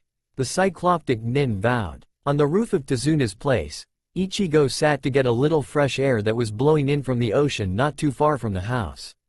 Kakashi had really gotten under his skin with his accusations of him stealing Rin away from him. In reality, Rin chose him of her own free will and they had been happily dating for a year now. He was even planning on asking her to marry him sometime soon, maybe after the Chunin exams that were rapidly approaching because before and during the exams, everything would be very hectic. He truly loved her and wanted to spend the rest of his life with her. Kakashi had the past 13 years to make a move, but he chose not to. He has no right to complain about her choice. If you try something, Kakashi, may God have mercy on you. 'Cause hell won't even be able to hide you from my wrath. I should know, I've been there. The towering blonde thought as he went down into the house to get some sleep. The next morning, both teams awoke bright and early, with Team 8 taking over duties to guard Tazuna at the bridge today. Kakashi insisted that his team go instead, but Ichigo reminded him that 2 of his 3 genin are in no condition to be out and about, especially if Zabuza and his cohorts decided to attack the bridge builder. The CPOY nin grudgingly relented, but saw his team's track record, as well as his own personal reputation, take a major nosedive. Even with the vaunted Uchiha on his team, they were nearly wiped out by a misranked mission. Team 8 followed Tazuna out to the bridge, hoping for the best but expecting the worst, a saying that Ichigo lived his life by and taught to his students. This time, the saying paid off when they got to the bridge to find most of the old bridge builders' workforce either dead or incapacitated. What the hell happened? He asked in a panic as he scrambled over to a downed, but still conscious worker. AD demon. He croaked out in pain before falling into unconsciousness. Oh shit. That's never good. Ichigo muttered as a dense mist washed over the bridge. He could feel chakra laced into the mist, the signature of a jutsu. One that he knew very well as how to counter. Sakura, I need you to work on the wounded. Naruto, guard the client. Make a few bunshin you have to. Hinata, I need you on standby. Now, I'm going to get rid of this mist so we can fight more effectively. He ordered them while going through a short but rapid series of seals. Fuuton. Daitopa. Using this wind jutsu, he managed to blow away the mist to reveal a trio of nin at the opposite end of the bridge, 2 bearing Kiri symbols and another bearing an aim symbol. So, you must be Aoi Rokusho. You are Zabuza Momochi, and you must be the mysterious accomplice that Kakashi warned me about. Ichigo stated. Zabuza noticed the blades that he wore on his person. Ah, Kona has sent me a fellow swordsman to play with, the Angel of Death, no less. It's been a long time since I've had any challenges from a fellow swordsman, so don't disappoint me. He replied. Ichigo had heard of the 7 swordmen and had been wanting the chance to face one of them in combat. Very well. It would be an honor to duel with one of the famous 7. He replied, unsheathing his blade and going into a swordsman's salute, making Zabuza whistle in appreciation for the massive blade. That's a beautiful blade you have. What's her name? The ex-Kiri nin requested. NC's Celeste, or Heavenly Blade. And yours? The tall blonde Uzumaki responded with a question of his own. The Kabikiri, neck chopper. Zabuza answered, brandishing his own blade. Hold on now, Zabuza. I will get the reward for his head. Not some trashy missing nin. Aoi ranted until Zabuza had him by the throat. This is a duel between swordsmen. A duel for the honor of the 7 swordsmen. Stay out of my way, Rokusho, or I'll split you in 2. Zabuza threatened before turning to his partner. Hiku, make sure no one interferes with our duel. He ordered. Hi, Zabuza-sama. The masked nin replied with a nod. Stay back team. I'll handle Zabuza. You all guard Tazuna. Don't make a move unless they do. They don't look like they'll jump in, but don't provoke them. He ordered as he stepped forward to face his opponent. Rules? Zabuza asked. Kenjutsu and Tajutsu only. No nin or genjutsu. Ichigo answered. Zabuza nodded and the two stood 10 yards apart, crouched low, ready to strike at any given second. It was like an eternity passed as they waited for some unseen, unknown signal to start. Nearby, a seagull took flight and that set the match in motion, both combatants closing in on each other with blinding speed. In an instant, the clang of steel on steel echoed throughout the bridge, the two fighters in a stalemate.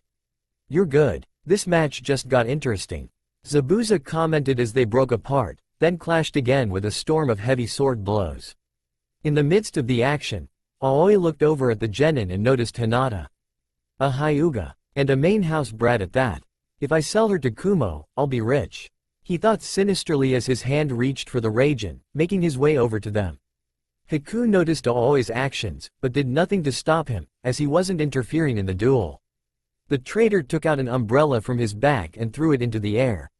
From there, the umbrella launched a torrent of senbon down upon Team 8. Naruto noticed the needle shower just in time to complete a jutsu. Fuuton. Fusion notate.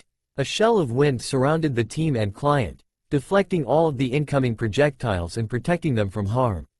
You're pretty quick on the draw there, brat. Aoi commented condescendingly. Well, with a family like mine, you get used to it. The shorter blonde grimaced slightly as he remembered his elder sister's awareness lessons, and having to watch out for his mother's pranks. Well, then, Aoi started as he fixed his gaze on Hinata. If Zabuza wants to take the head of Death's Angel, I'll just have to take myself a Hyuga to sell, and maybe sample for myself. He leered at Hinata. Tazuna stepped back to allow the other two genin to step in front of her. Try it, asswipe. I won't let you touch her. Naruto snarled in rage, his animalistic characteristics from the day before coming back. I'm with him. Hinata's one of my best friends and my teammate. I'll die before I let you do that to her. Sakura yelled at the traitor. I'd like to see you try. Once I kill you all, I'll have fulfilled my contract and gotten a little bonus on the side. Aoi sneered at them as he lunged in. Naruto went on the offensive just as the sword thrust missed him. He noticed something strange about how Aoi handled the sword. It's like he has no idea of what he's doing at all. He's just swinging that thing around. He thought as he got an idea. Sakura-chan, I'll distract him while you hit his sword with a water jutsu. Make sure you hit him in the same shot. He told his teammate. What? Why would? She started to say until she got what he was getting at and she smirked. Gotcha. Shanuru. One barbecued asshole coming up. This is gonna be good. Inner Sakura yelled. Naruto kept Aoi's attention by throwing kunai and shuriken at him while Sakura got into position to fire off a sweetened jutsu that Ichigo-sensei taught to her, one that was like a fire hose on steroids. As soon as she had a clear shot lined up, she flipped through the seals with blinding speed and shouted out her jutsu. Sweeten. Sutaihao. With that, she blasted both lightning blade and wielder in one solid shot. Now, following the laws of electricity, the current in the blade was conducted by the water blast to the nearest ground, that being Aoi himself. The resulting shock was just bad enough to stun him for over 10 seconds, more than enough time for Naruto and Hinata to close in on him and shut him down for good while Sakura hung back to guard Tazuna. Getting within striking range, Hinata used her Hake Rokujuyensho to render the traitor completely helpless while Naruto used some of his ninja wire to tie him up and pick up the Raijin. That'll show you, you bastard.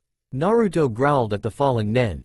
Back at Tazuna's house, two mercenaries walked up to the door and kicked it open, intent on kidnapping Tsunami and kill Inari to set an Emax pull, only to get a kunai each right between the eyes from Shino who was sitting in the doorway. Kiba and Kakashi walked out up to Shino, who was slumped over from the exertion, and helped him into a chair. Kiba, I need you to scout around the perimeter for any more thugs while Shino and I guard the house. I'll send one of my nin-ken with you. Kakashi instructed while biting his thumb for some blood, flipping through hand seals and slamming it on the ground. Kachiyose no jutsu. As the smoke cleared from the jutsu, a small pug with a blue vest and Konoha headband spoke out in a rough voice that contradicted his size. What's up, Kakashi? It asked. Pakun, I need you go with Kiba and help him sniff out any hostiles in the area while I make sure we get no more uninvited guests." The copy nin ordered. "Right, you comin' or what, pups?" he asked Kiba and Akamaru gruffly. After a whine from Akamaru, they got underway. A rustling was heard from upstairs along with a window breaking and Tsunami screaming. Running up to see what had happened, they found Tsunami nearly pinned to the wall with kunai, Sasuke gone with the window broken. She explained that Sasuke wanted to get up and get his revenge on Team 8, but she told him to lay down and allow himself to heal. Sasuke didn't take being told to do something very well and attacked her. Luckily, he missed and only got her clothes, but he made his escape, heading for the bridge where they were at. She also told him that his eyes looked strange, having something like a pinwheel in them. Kakashi palmed his face in exasperation. "This isn't going to end well. I just know it," he commented. However, he just let him go. Now that his Sharingan has awakened, maybe he'll actually accomplish the mission the council gave us. "I never really liked that blonde bastard or Sensei's wife. She distracted Sensei from teaching me everything and that brat for taking his life. I knew getting them to trust me would work," he thought. He had been jealous for a while now, but kept it hidden. The council had approached him a month before the wave mission with the proposal of getting rid of the Uzumakis for them and making it seem like an accident. He was hesitant at first, but after he overheard Ichigo's plans about proposing marriage to Rin, he readily accepted, envy guiding his actions. One of the reasons that he didn't associate with Rin all these years was because she almost always hung around Anko and that Hyuga woman, Irie, with Naruto usually in close proximity. The way those women doted on the demon boy really bothered him. Back with Team 8, Ichigo and Zabuza were still locked in combat when Sasuke arrived at the bridge, glaring at the tall Junin who denied him what he wanted. Taking aim at where the two duelists were fighting, he shot out the biggest fireball he could manage at the two, trying to take them both out in one shot. They both saw it coming and dodged it quickly, Ichigo landing to Sasuke's right. "You little bastard," he snarled as he lifted the wannabe Avenger off of the ground by his collar. "What the hell are you trying to pull? I should kill you now, but that can wait for a moment." He growled as he decked Sasuke across the face, breaking his jaw and launching his near his team. "Tie him up. I'm going to have a little chat with Kakashi when we get back," he told his team as they did what they were told. He then turned to Zabuza, settling into a strange stance. "Sorry, but my time grows short. I'll have to end this now. You've been a worthy opponent, Zabuza," Ichigo said to him. "Same to you, but I have no intention on dying here. I'm gonna kill you, your brats, the old man, get my money and be gone," he replied. In a flash of white light, Ichigo had already crossed the distance between him and his opponent and stood behind him, resheathing his blade. Zabuza fell to his knees with a very deep gash in his chest and his kabikiri was sliced in half, to his astonishment. What type of move was that?" he asked as his breath became ragged. "I call it the Amikakeru no Hirameki, or Heavenly Flash," he replied solemnly. "That was quite a technique. I couldn't even see you move," Zabuza admitted as he sank to his knees. Haku rushed toward his stricken master, only to have him hold. "Stay there, Haku. He won fair and square. My life is forfeit. Give me an honorable death," Zabuza requested. Ichigo nodded. He withdrew his Anbu-style blade and poised to strike. "Thank you for the match, Zabuza." "You're welcome. You would have been a great member to the Seven, if they still existed," Zabuza replied, closing his eyes. With a flash of steel, the deed was done. Zabuza Momochi was no more and his head fell to the ground. Ichigo pulled out a sealing scroll and sealed the head within, turning to Haku. "You're not in the bingo book. Just run. Find your own path to follow from now on," he informed the masked boy. Haku shook his head. "I was Zabuza-sama's tool, his weapon. He plucked me from the streets and trained me in the shinobi arts. I know no other way," he lamented sadly. The sound of a cane tapping at the other end of the bridge got their attention. There stood the root of their troubles, Gatu himself. This time, he brought the rest of his thugs along with him. "Very nice. You managed to defeat Zabuza and now I don't have to pay him or his brat. Now that you're tired, I can just have these gentlemen take care of you all. You and the males will die, and the girls will be trained properly. Once that happens and I tire of that young Hyuga, I'll sell her to Kumo at an outrageous price." He laughed cruelly. Those words made Ichigo's blood boil, as well as Naruto's. Girls, protect the client. Naruto, take the fang and follow me. He ordered. Haku, if you want something to do now that your employer never intended to pay you, help me out and I'll see about getting you into Konoha's ranks. There, you'll find a purpose. He promised. Haku nodded and flashed through some hand seals, stopping in Hitsuji. The mercs looked around in confusion and terror at all of the ice needles forming all around them. Hyoton. Sensatsushuisho. All of the needles that were hovering above the thugs rained down, killing at least 10 of the thugs, leaving more wounded. Ichigo and Naruto took this as the opening salvo for their attack and charged in while they were still reeling. Naruto was proving that he was somewhat handy with a sword, eviscerating any thug that came close. Ichigo lived up to his namesake, becoming death incarnate while hacking apart any opponent that came within range. More mercs managed to get in behind them and began to attack his 2 kunoichi students, but they were far from helpless. Hinata jukened everyone on her reach while Sakura pummeled them into oblivion and used smaller, but rapid-firing jutsu to take down their attackers. After a few minutes of bloodly, violent fighting, only a few mercs and Gadu himself remained, cowering in fear. Didi don't kill me. I'll give you anything. Women, money, power, he pleaded with the tall man, but his begging fell on deaf ears. Not only have you all but ruined this country, but you threatened to kill and rape my students. On top of that, you have the gall to try and buy me out. I already have a girlfriend, I'll gain my power on my own, and your money's no good here. Instant death is too good for you. I'll enjoy meting out your punishment, you little worm. Ichigo snarled as he deftly and swiftly lopped off Gatu's hands and feet, then he cauterized them so he wouldn't bleed out. Death was too good for scum like him.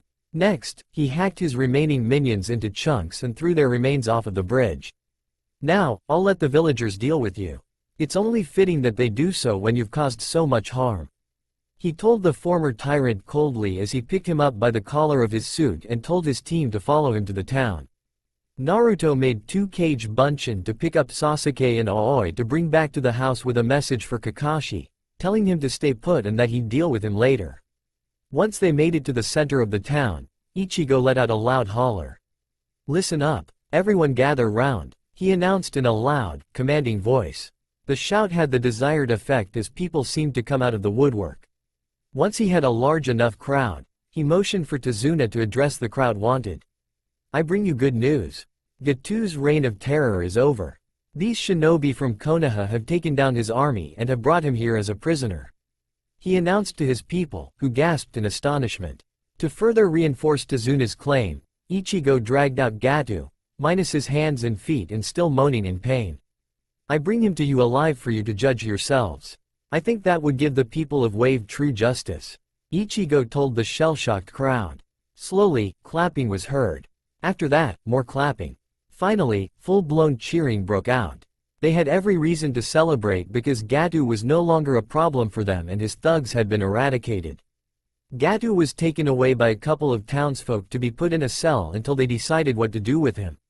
Ichigo had already made sure he couldn't run. Once the crowd died down, Haku walked up to Tazuna and formally apologized for what he had a hand in, to which the old man and his daughter accepted. They understood that he was only paid to do a job and the Konoha shinobi could have easily been the ones hired by Gatu to do the same. He then approached Ichigo about his offer to join Konoha. Are you sure you want me to join? No hard feelings? The ice-wielding youth asked Team 8's sensei. Yes, I'm sure. You can even stay with my family and I know that our mom would love to meet you.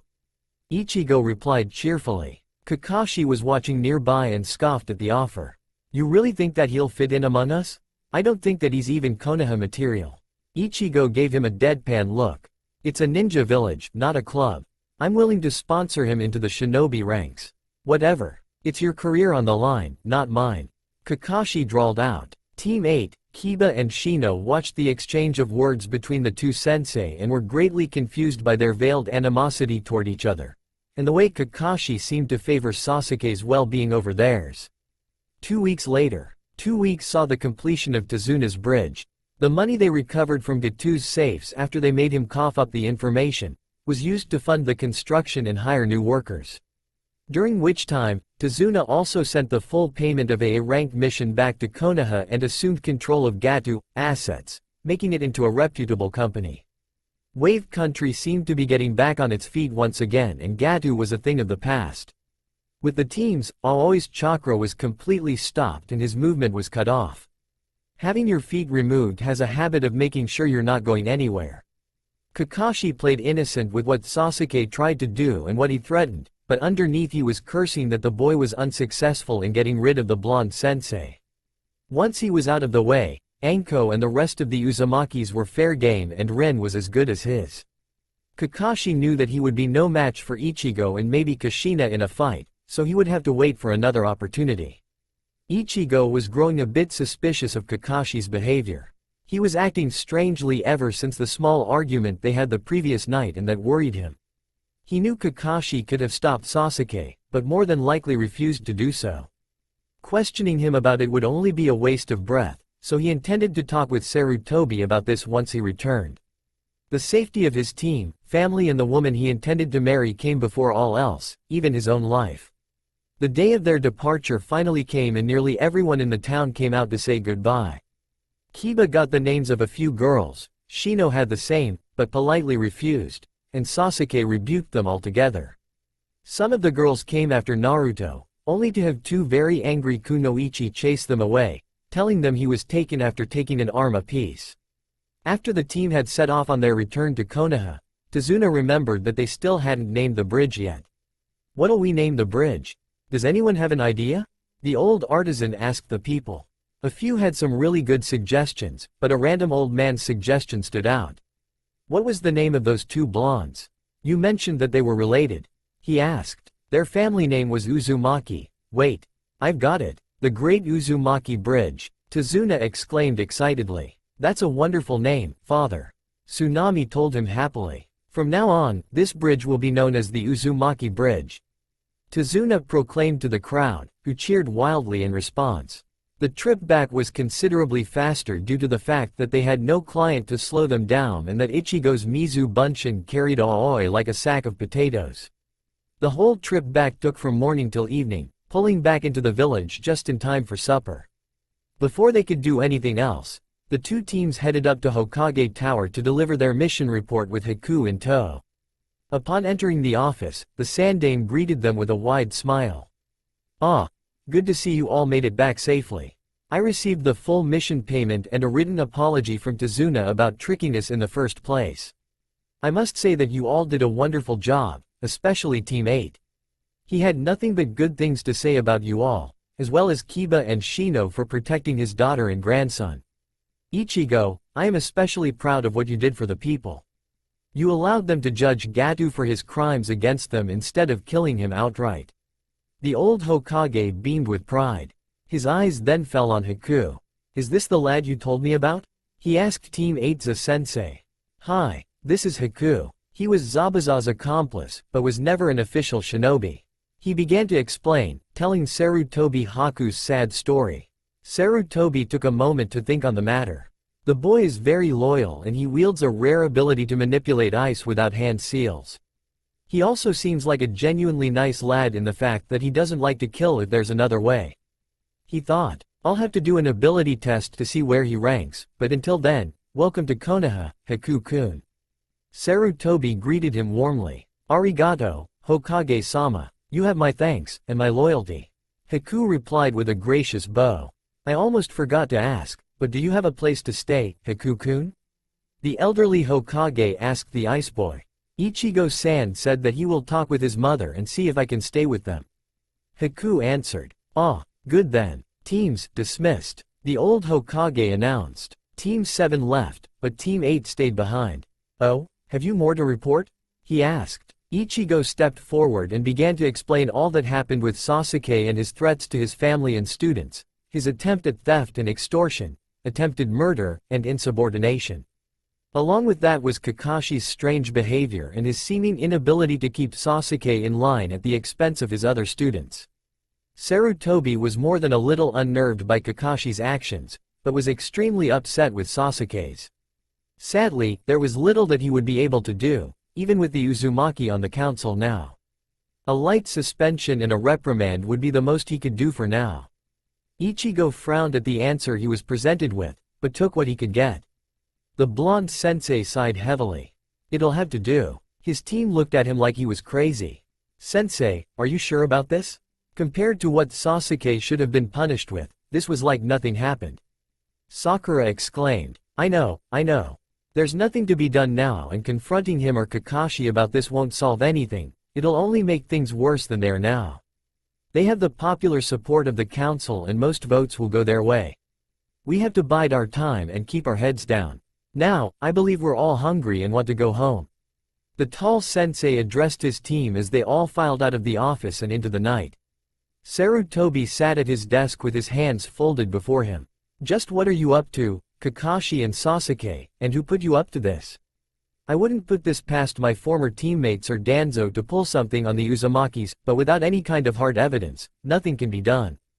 Kushina was never fully accepted by most of the village despite our villages being such close allies, and Kakashi was jealous of how she took Minato's attention away and of how Minato evenly shared his attention amongst his students. Sasuke is jealous of the Uzumaki, who are such powerful shinobi in their own right. The boy is as obsessed with power as Orochimaru was when he was young, and that alone is a bad omen, on top of having his father's haughty and arrogant attitude. I shall need to pay close attention to this growing problem.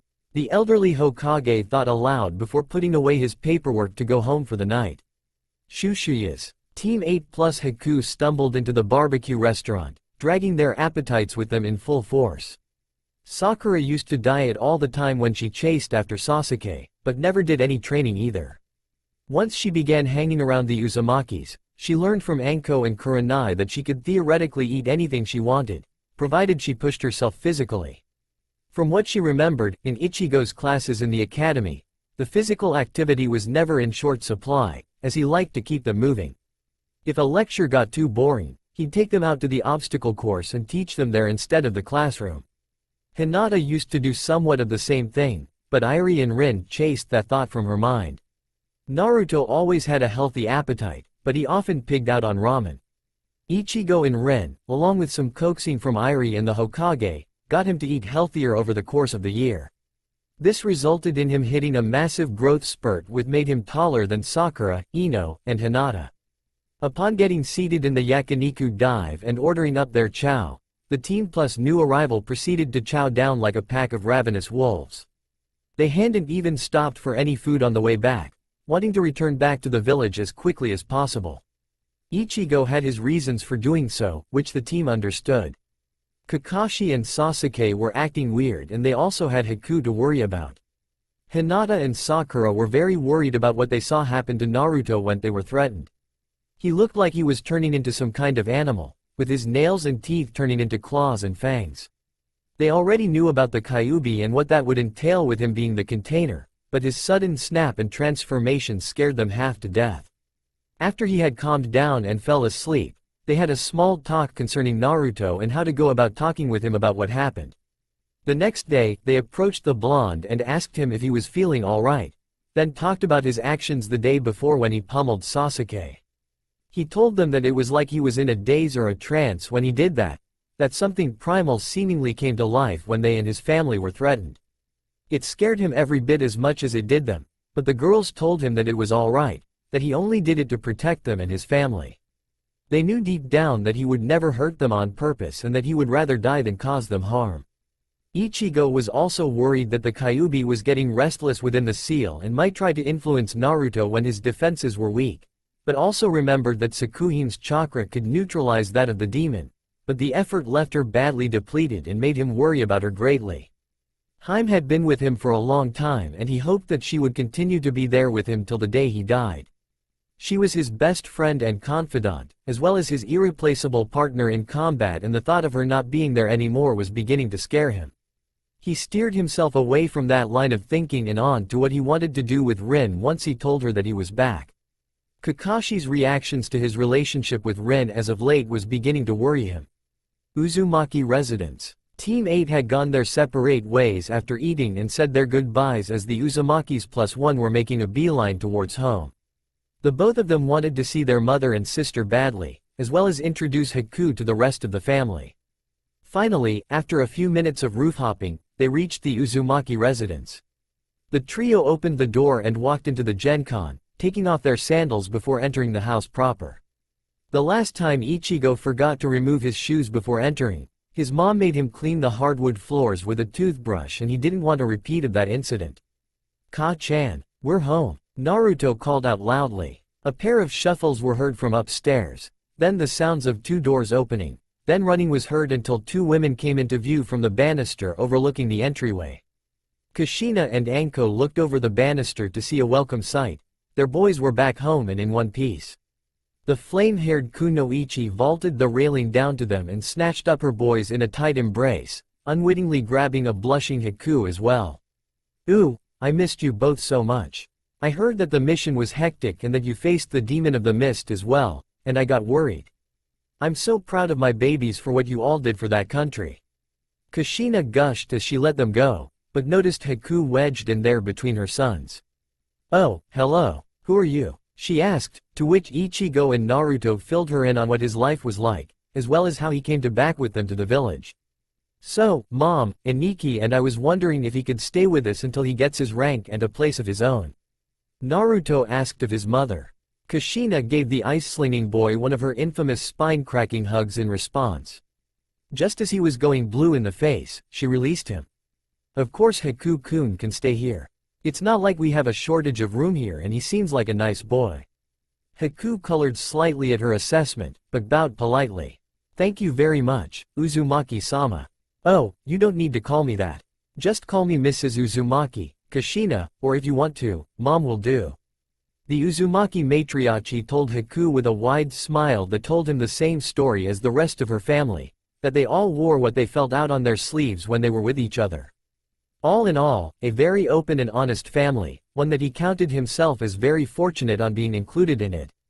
After introductions had been made, Kushina had Naruto show Haku to a room and help him get settled in while she and her elder children sat down to have a talk. The look that Ichigo had given her when she looked at them told her that there was something of grave importance that he needed to relay to her. "Alright, Iken, I know that look and that tells me something happened," Kushina told him with all seriousness as she and Anko sat down. "Actually, multiple things happened that you should know about. First off, Naruto finally tapped into the Kyuubi's powers." "What? How? What could have triggered it?" Anko exclaimed. "How it happened was Sasuke tried to steal my blade, but failed miserably, so he resorted to trying to extort it. When I refused, he started to threaten many things, including rape of the girls, and of you, mother. The Uchiha brat seems dead set on making our family suffer, as well as taking everything that makes us who and what we are. He mainly wants you so that he can have you push out a brood of little bastard children for him. My family is my life, and I'll skin him alive before that happens." Ichigo relayed to her, his voice dripping with malice and venom as he told them what happened. Kushina's and Anko's faces took on a dark look and scowl. "That little son of a bitch. If that council thinks they can walk all over us, I'll kill them all and burn their corpses in the middle of the village. Then, I'll make an example out of Fugaku's little clone. No one threatens our family and gets away with it, especially not that whining little brat and Hitaki." The flame-haired woman snarled in rage. Kushina would be damned if she gave in to them for anything. Anko was just as pissed. It wasn't enough for the council to pick on her and Naruto, but now that Uchiha that they love so much is willing to rape and steal to get what he wants. If that thought ever crosses his mind again, what I do to him will make what I do to my prisoners every day seem like a day at the beach. The snake mistress growled. Ichigo waited for them to calm down to continue. Before my team or myself could even move, Naruto was already on top of him, beating the shit out of him. However, Haim and myself could sense the demonic chakra start to ooze out of him unchecked. However, Haim's holy chakra was able to keep it suppressed before he got out of hand, although the effort really wiped her out. I wouldn't count on her being able to do it all the time. I was really worried about her. "Thank you, Iken. I worry about you, too," said Entity replied in his mind. Kushina and Anko both had worry evident on their faces. "Damn, it's at times like this, I wish Jiraiya was here. He could at least check the seal and see if it's holding up." Kushina muttered. "I know. That stupid pervert was supposed to look after Naruto in the first place, but from what the old man told me, he didn't want to return. Anko added in frustration. It was because Jiraiya was named as Naruto's godfather that the council used against anyone that tried to take Naruto in. They stated that since he had a godparent that was alive, he wasn't allowed to be adopted. Ichigo knew the whole story, and that was why he agreed to pose as an Uzumaki and become Naruto's legal guardian until Kushina returned. During many of his missions, he kept an eye out of the old pervert, but found nary a trace of him. He remembered back to when old Hanzo told him about the 3 Sannin, and he was thrilled to have the chance to meet them. However, his delusions were shattered upon hearing of how they had all but run away from the village, of how Tsunade and Jiraiya had abandoned their godchild to his fate, and of how twisted, arrogant and evil Orochimaru had become. He was ashamed of himself for getting all hyped up about them just to be let down. He'd better pray that I never see him again. Minato and I trusted him to take care of Naruto and Tsunade. They have a lot of explaining to do when next we meet. Kushina snarled. That makes all 3 of us. That pervert's gonna pay. Anko added, Ichigo nodding in approval. Putting aside such dark thoughts, they decided to turn in for the night, but Ichigo had one final item on his agenda. I wonder what Rin's up to right now. He thought as he slipped his sandals back on in the Genkon. Iken, where are you going? His red-haired mother requested of him. Out. I just thought I'd go see Rin since the day we left for the mission. We were supposed to go on a date. I just thought I'd go and make it up to her. He told her, fiddling with a small white box that he had in his room for over a month. Kushina noticed the small object and knew what was inside. He's really going to ask her? I'm so happy. Kushina squealed inwardly as she answered her surrogate son. Oh, okay. Just be in at a reasonable hour, okay? I do worry, you know. Kushina smirked as she told him. The tall blonde smiled as he gave her a quick peck on the cheek. I know you do, and I wouldn't have it any other way. Good night, Mom, he replied as he jumped off into the evening. Konoha Hospital, Nurse's Lounge. Rin had just gotten through with a patient that had been a little troublesome at the sight of a syringe and plopped down in the lounge to take a quick break when someone walked into the room. Oh, Kakashi. Did you need something? She asked. Not really. I just thought I'd come to visit and ask how your relationship was going. He replied. It's doing just fine, although, I get the feeling he wants to ask me something. I hope it's what I think it is. She told him excitedly. She was waiting for her boyfriend for over a year now to pop the big question. Inwardly, Kakashi smirked. Perfect. This will just make breaking them apart that much sweeter. Well, I didn't really want to be the person to tell you this, but he hasn't been honest with you. He told her with fake sadness in his voice. Rin's heart felt like it stopped beating for a moment. That can't be right. He's always been upfront with me about everything. He's never lied to me. She reasoned, but Kakashi shook his head. He's a pretty good liar, then. You see, on the mission we just came back from, our client had a daughter around our age and he'd been a little more than friendly with her, if you know what I mean. Kakashi insinuated. Rin was torn inside. Most of her wanted to believe in her man and his loyalty that was tried and true during the course of their relationship. But Kakashi's words ignited that small spark of doubt in her heart that was gaining steam. Leave, Rin told him with barely maintained calm. But Rin-chan, he tried to say to her, but she cut him off. Leave, she yelled at him as she sunk into the sofa in the lounge, burying her face in her hands. Kakashi smirked at his handiwork. And to think, this is only the beginning. Soon, she'll be with me, just like it was supposed to be. He thought evilly as he left the scene quickly. No sooner than he took off, Ichigo arrived at the hospital and tracked down his girlfriend and with any luck, fiancé, to the break room. However, when he found her, the reception he found was less than warm. Hello, she told him in a cold tone with a matching glare that chilled him to the bone. Hey, what's wrong?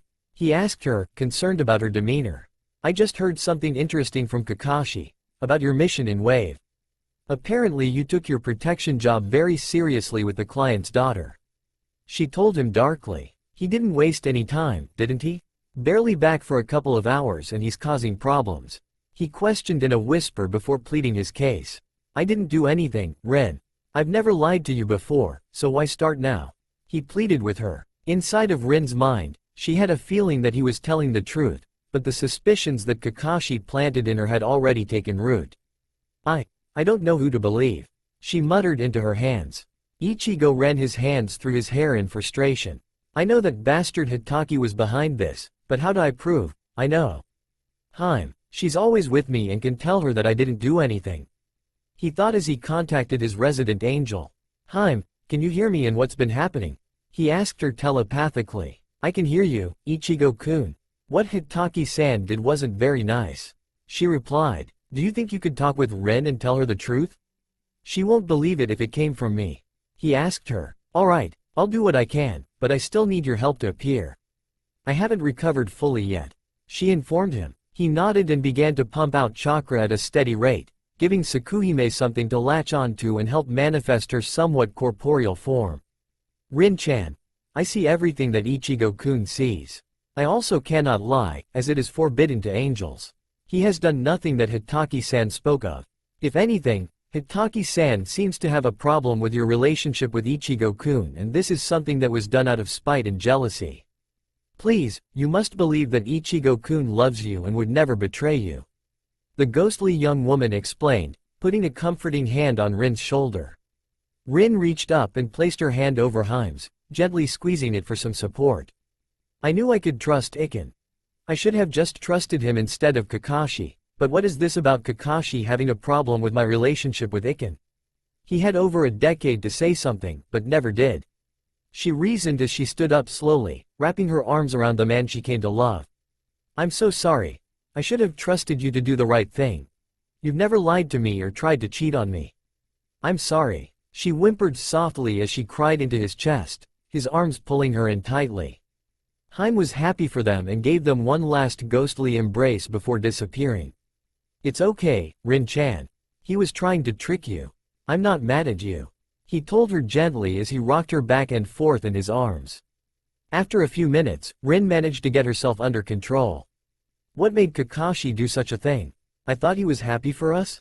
I don't get it, she wondered. The day that my team and I got to Wave, I got the feeling that Kakashi was hiding something from me. I kept it to myself for the time being and was training the genin of his that could get around in tree climbing. The Uchiha kid demanded more and tried to steal my sword. After failing in stealing it, he tried to extort it. Failing yet again, he resorted to threatening my family with pillaging, death, and rape. That was the final straw, but Naruto beat us all to the punch. However, he also tapped into the Kyuubi's powers in his anger and nearly killed the Uchiha. This had Rin gasping in shock. Is he alright? She asked in a voice fraught with worry. Yes, he's fine. But getting back to the subject, after we brought them back to the client's house, Kakashi got pissed about what happened to the Uchiha for some reason and refused to listen to what happened. Later that night, I confronted him about his outburst in front of our students and how it wasn't very professional. He then skewed off on a tangent about how I supposedly stole you from him. What? He had over a decade to try his luck, but he never even spared me as much as a glance. I have the right to choose whom I want to date, not him. Rin declared heatedly. I know Rin-chan, and I'm glad I was the one you chose. Anyway, after a week, my team and I escorted the client out to the bridge as was the routine, but Zabuza attacked us, along with a traitor named Aoi Rokusho. I knew that jerk. He was one of the people who always gave Naruto a hard time. Anyway, I took out Zabuza in a duel while the kids took down Aoi. Sasuke showed up in the middle of the fighting and tried to take both Zabuza and myself out in one blow, but we knocked him out and arrested him. Gato showed up with a small army of his thugs, hoping for an easy victory, but we showed him the reason why shinobi are feared and took them all down with the help of Zabuza's former apprentice and accomplice, who decided to work with us and came back with us. Kakashi's behavior is really troubling, Ren. It scares me. He confided in his girlfriend as he held her. It scares me a bit, too. Kakashi acted so much like that Uchiha kid when we were younger that it's scary, and now this. She replied as she looked at the time. It's time for me to clock out. Will you wait for me? She asked. Of course. Maybe we can get that dinner in that we missed due to the mission. He replied with a grin. Rin left the small break room to go change and met her man by the door, taking his arm as they marched off to their favorite restaurant, Kurogashi's. Along the entire way there, Ichigo constantly fiddled with the small white box he hid in his vest pocket. Kurogashi's. Once they arrived there and ordered their food and some drinks, they began talking, mostly about what Rin had been up to since he was gone. She mostly just hung out with Irie and Anko and occasionally Kushina whenever the woman wasn't busy. Anko usually shared some of the more interesting reactions to her interrogations with them. Like a couple of weeks ago when she pried some information out of an A- rank criminal with a cage bunchin duo of Guy and his student Lee, hugging and shouting out about youth at the top of their lungs. The new Nin couldn't take it anymore and sang like a canary. Irie was never too far from Rin, being one of her best friends for a very long time, since they were in the academy and a little beforehand. Their times at the hospital were never boring, since they always had something or other to do. Irie seemed to attract the more interesting patients. She handed a patient a specimen cup and asked him for a sample, but she never specified what kind of sample she needed.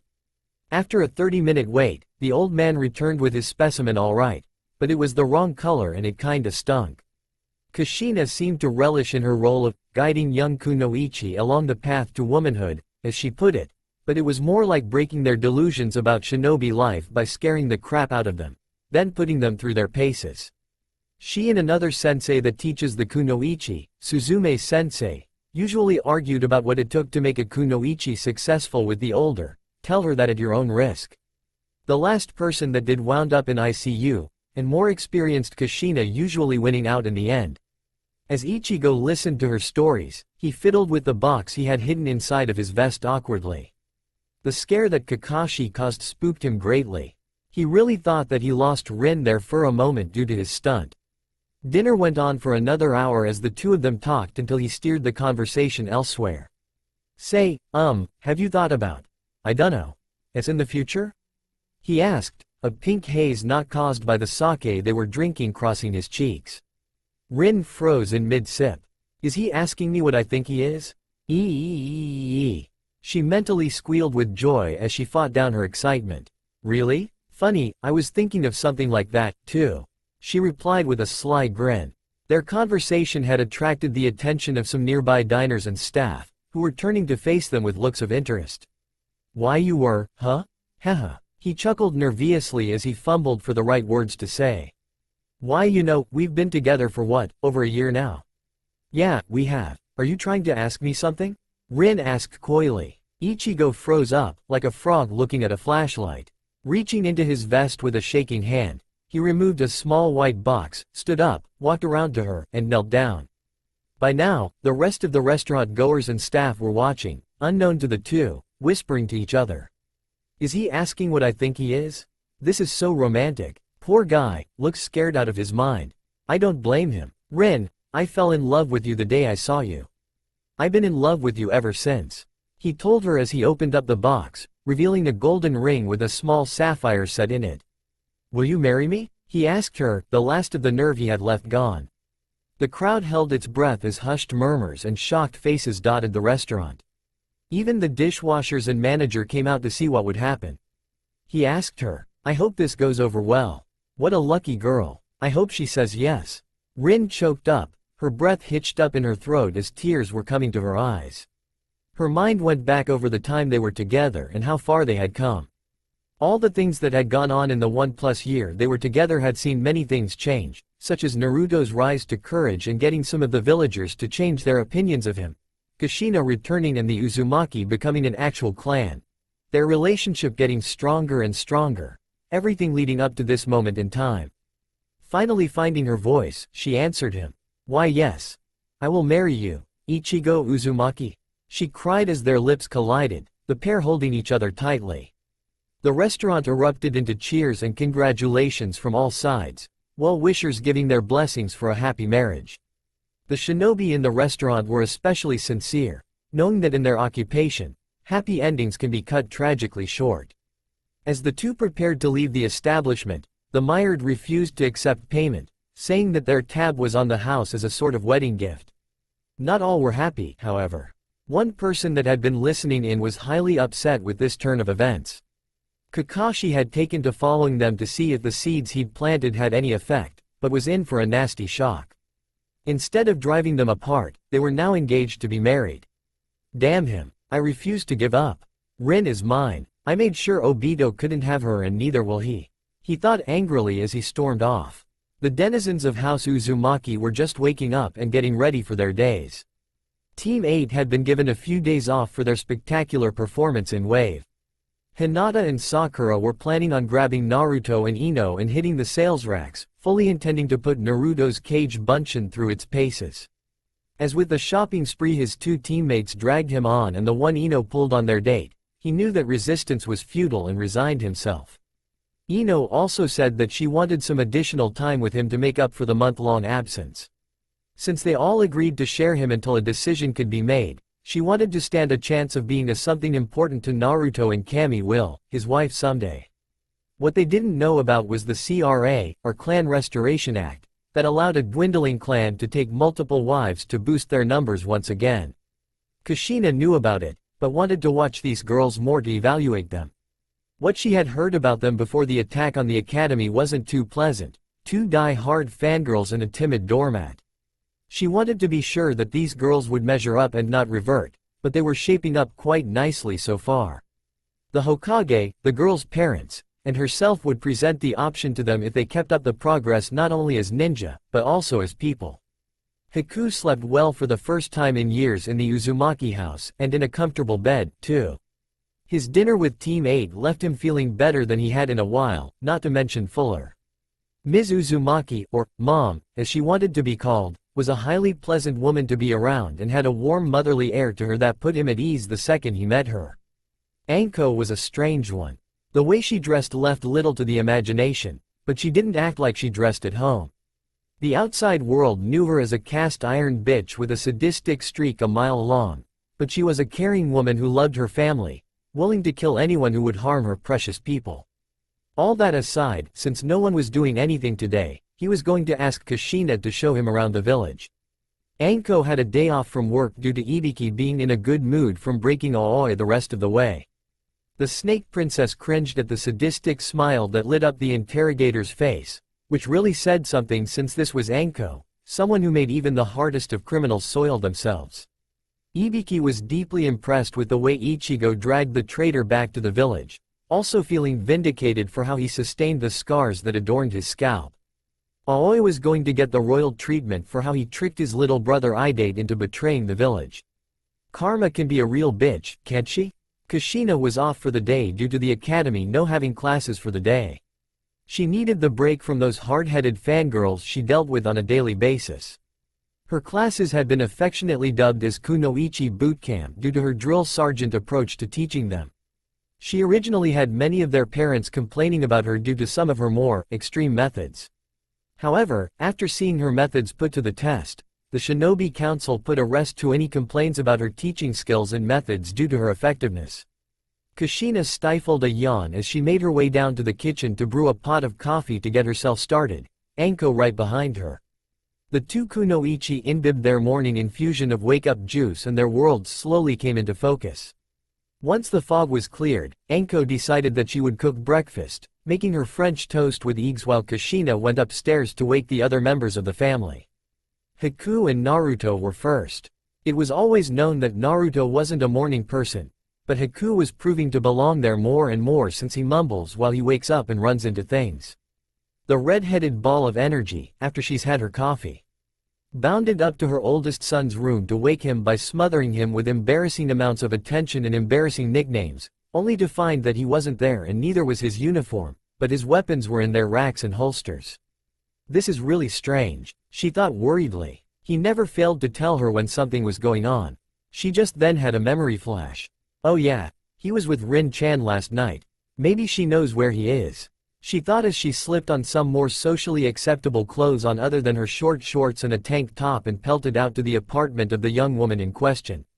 In the meantime, Anko, Haku and Naruto all settled in for breakfast. Something smells good. Haku commented, a grin on his face. Yep, I'm making my special French toast and eggs. Eat up, brats. Anko belted out merrily. She loved to cook and was pretty good at it, but rarely found the time. The two boys sat down and dug into the breakfast treat with gusto as Anko set herself up a plate and had at it herself. Gets better every time. She mused. This is really good, Anko-san. Haku told her with a wide grin. Ain't it? She replied. Your boyfriend is really lucky, Anko-san. Haku told her. Naruto tried to stop him from mentioning that fact, but was too late to save his friend. Oh boy, Naruto whispered. He knew what was coming next. Even he and Ichigo knew better than to bring up that status of her love life, or lack thereof. Apparently, nobody in the village either had the nerve to ask her out, or were just trying to wheedle out of her, and she made them pay dearly. Haku felt as if someone had tap danced on his grave as chills were doing marathon sprints up and down his spine. Anko loomed above like some malevolent goddess, a frown marring her otherwise lovely features. What was that? She demanded more than asked. Haku had to think fast or he was snake chow. Mean you're so pretty and such a good cook. I thought that men would be starting the next shinobi war over the right to date you. He answered her quickly, sweating profusely. His quick thinking paid off, because that malevolent aura the snake mistress was exuding faded away and her cheery demeanor came right back.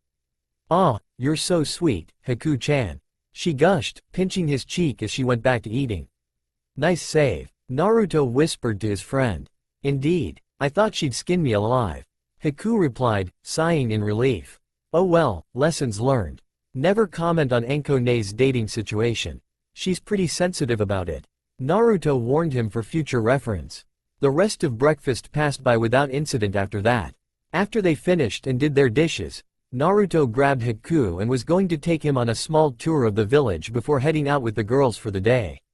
Rin's apartment. Sunlight spilled through the blinds of a small apartment towards the northern side of the village and onto the faces of a young couple whose bodies were completely intertwined with one another in a tight embrace. Now, this would be completely innocent except for the fact that they weren't wearing any clothes and he had his face nuzzled into her not too generous but generous enough bust, the young woman looking content with it. "MMMNNN." The young man groaned until he opened his eye to look into the eyes of his lover. "Morning, Iken," she breathed with a wide smile as she stole a kiss, which he eagerly returned. "Morning, Rin-chan," he replied, nipping playfully at her neck, elicting a small giggle from the brown-haired medic. Embarrassingly, another person awoke as well. Well, aren't we the naughty couple?" Sakuhime teased them, to which they still colored slightly. "H-Heim, come on," Ichigo whined slightly. "It's nothing to be embarrassed about, Ichigo-kun. After all, you two are engaged to be married, aren't you?" The ghostly woman chuckled. Rin looked up proudly. "You're damn right, I am," she retorted with a grin, tightening her grin on her soon-to-be husband. They didn't get much more time to banter as they heard a knocking at the door. "Rin-chan? It's me, Kushina, dear. Are you home?" The red-headed matriarchy called from the door. "Mom? Oh man," Ichigo said in a mild panic as he scrambled around for his clothes, Rin doing the same. They didn't know how she would react if she knew that they just had. Finally getting dressed and erasing any suspicions, they answered the door. "Oh, there you are. I was worried about you when you weren't in your room, young man." Kushina told him in a sweet voice that she usually reserved for when one of them was in trouble for something. She opened her eyes once again to see a ring on Rin's finger. "Oh my, did he?" she asked Rin, who nodded happily. Kushina was bursting with happiness as she death-glomped the newly engaged couple. She was waiting for one of her babies to get married, especially her eldest son. Her youngest was technically engaged already, but wouldn't be able to get married until he was 16 years old, almost 4 years away.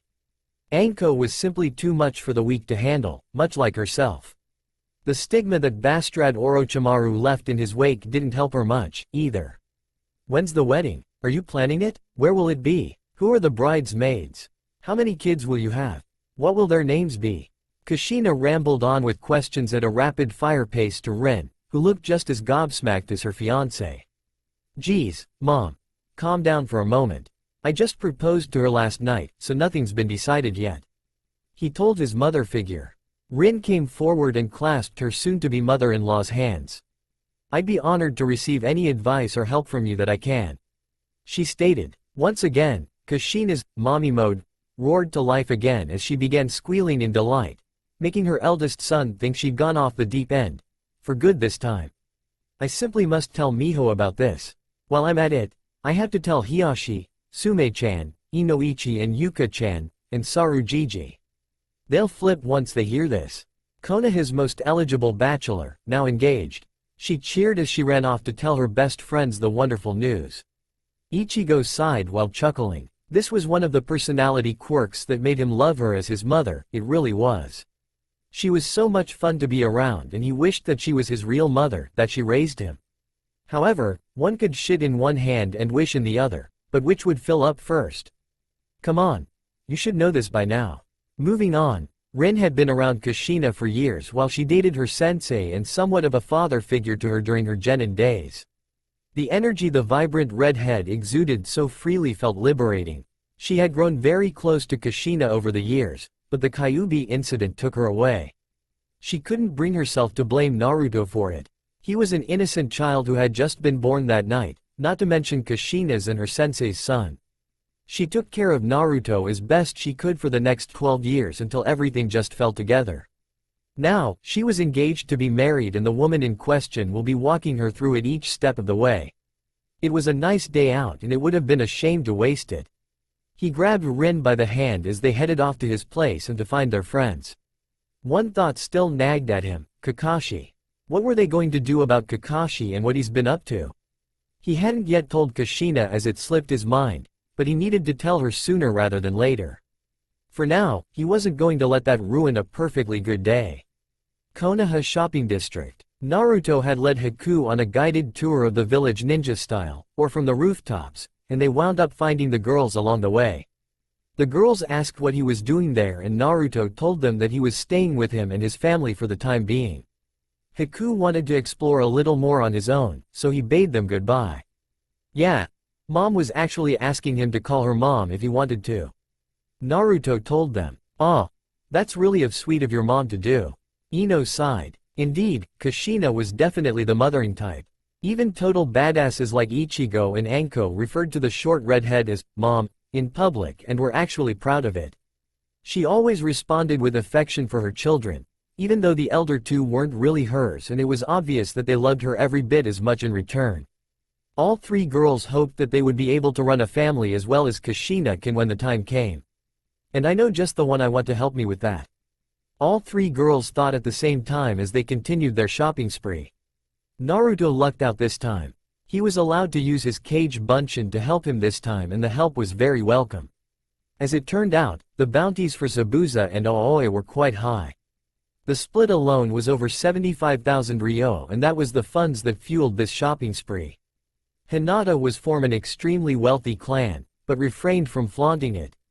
She wanted to show that she could pave her own way and not alienate her friends, something her father took pride in and was very grateful for. He had heard of some girls being able to break the bank with their spending sprees, but Hinata was pretty easy on his wallet. It was Hanabi that might be a bit of a problem. Furthermore, she was pretty charitable, unlike maybe many other Hyuga.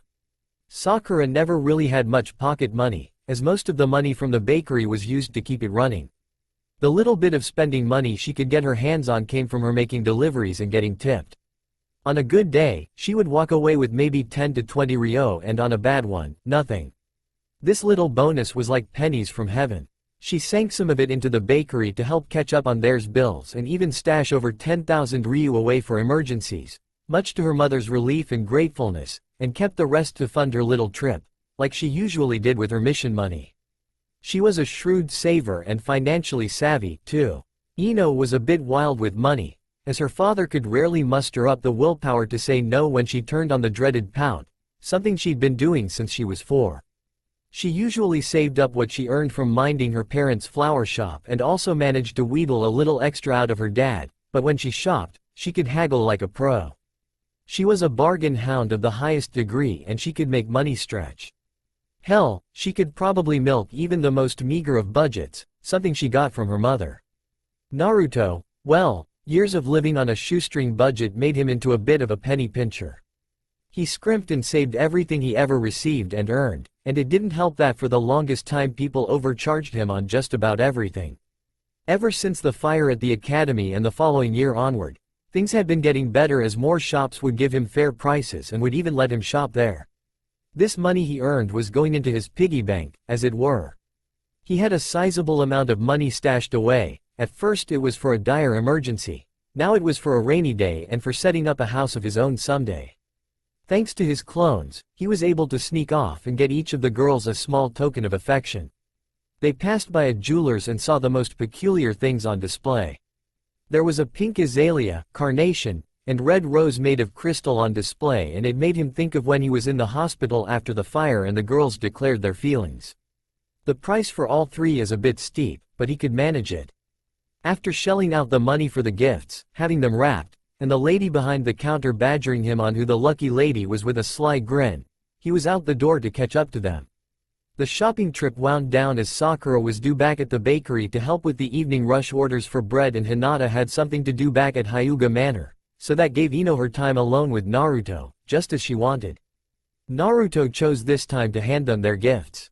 Upon opening them, each girl had tears in their eyes, genuinely touched by what the gesture really meant. Those particular flowers were the ones that they gave to Naruto upon confessing how they felt for him. All three girls gave him a heartfelt kiss on his cheek as a thank you. Finally, the time to part had come, with Hinata and Sakura going home. They did say they had urgent business to take care of, but it seemed a little too convenient, like it was set up by her two friends to keep the playing field even. After the two dropped off Ino's parcels back at her house, she took him out on a little date. Ino had taken him out to one of her favorite restaurants, Toshiko's, a yakiniku place that her team found themselves at a little too often when Choji was hungry. She got them seated and soon she was asking him about how his mission in Wave had gone, as well as how Emo Pants the Great had behaved himself. When Naruto told her of what happened with Sasuke's threats, she was appalled and angered by it. I knew that bastard was a heartless beast, but this was low, even for him. It's even worse that he wasn't even punished for it. Ino growled, wishing she could go out and turn his mind into a gelatin mold. I know Ino-chan, but Aniki said it was better to not make a fuss over it for now as it would only make things worse. I kinda agree with him. Naruto replied. But, why? She asked, puzzled. Well, say we stir up the council, bad stuff can happen if we aren't ready. Aniki and Mom agree that we should wait until the time is right. Naruto explained to her. Ino thought it over for a moment and nodded in agreement. Her father had made sure that she understood how the council worked, and from what she was taught, the politicians were devious beyond anything a ninja could muster, and they were the ones backing Sasuke. If they wanted to do anything to bring Sasuke to justice for any of his crimes, they would have to time it just right, or it would backfire and the backlash would turn the village inward onto itself. In these turbulent times, this was something they could not afford. Now that I think about it, you have a point. I mean, we've got to be careful about who we're dealing with. I don't want them to hinder our chances at having a family. Ino replied, her tone turning a slight bit sultry at the end.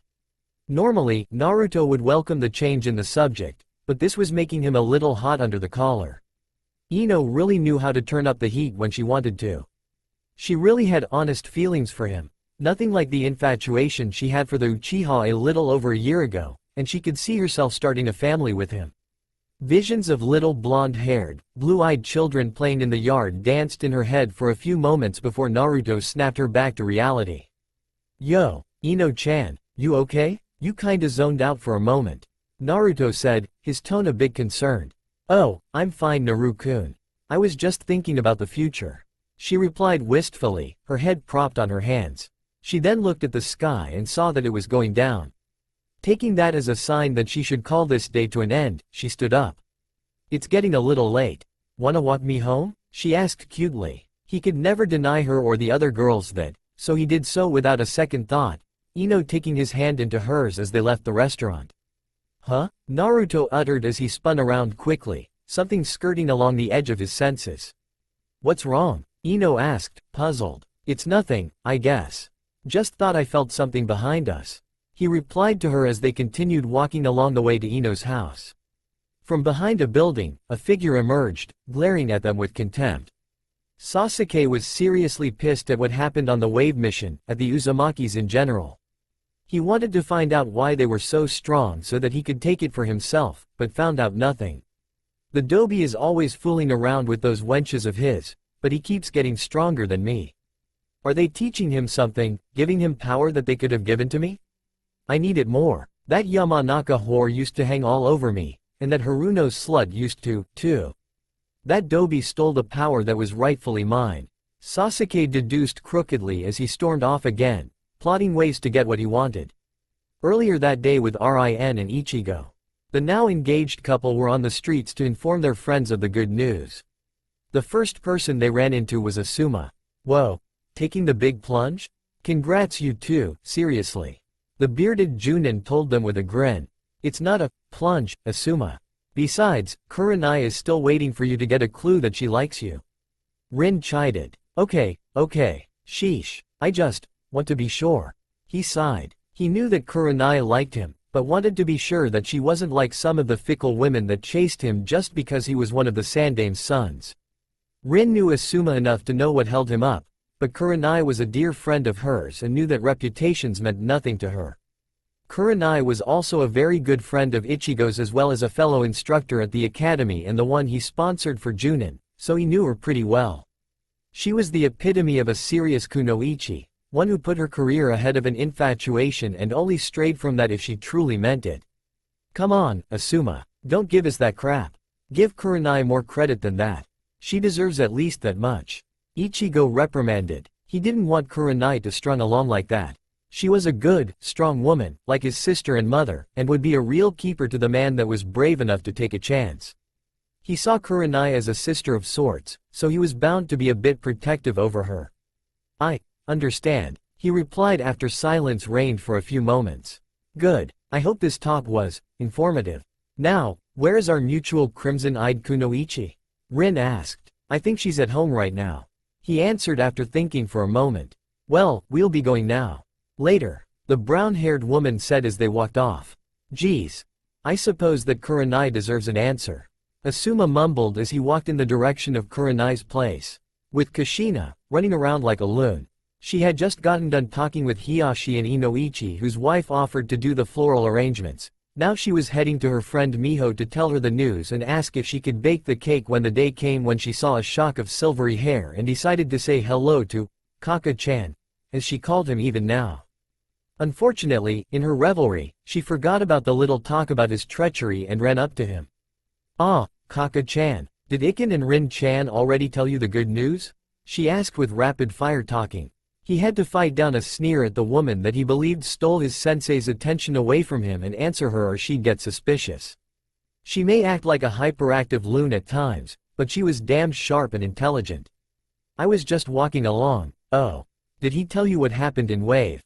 I mean, I assume since he did that sort of thing with the client's daughter, he'd assume responsibility for it. Kushina's eyes took on a razor-sharp edge to them, making him flinch slightly. Really? Do tell. She asked for more details.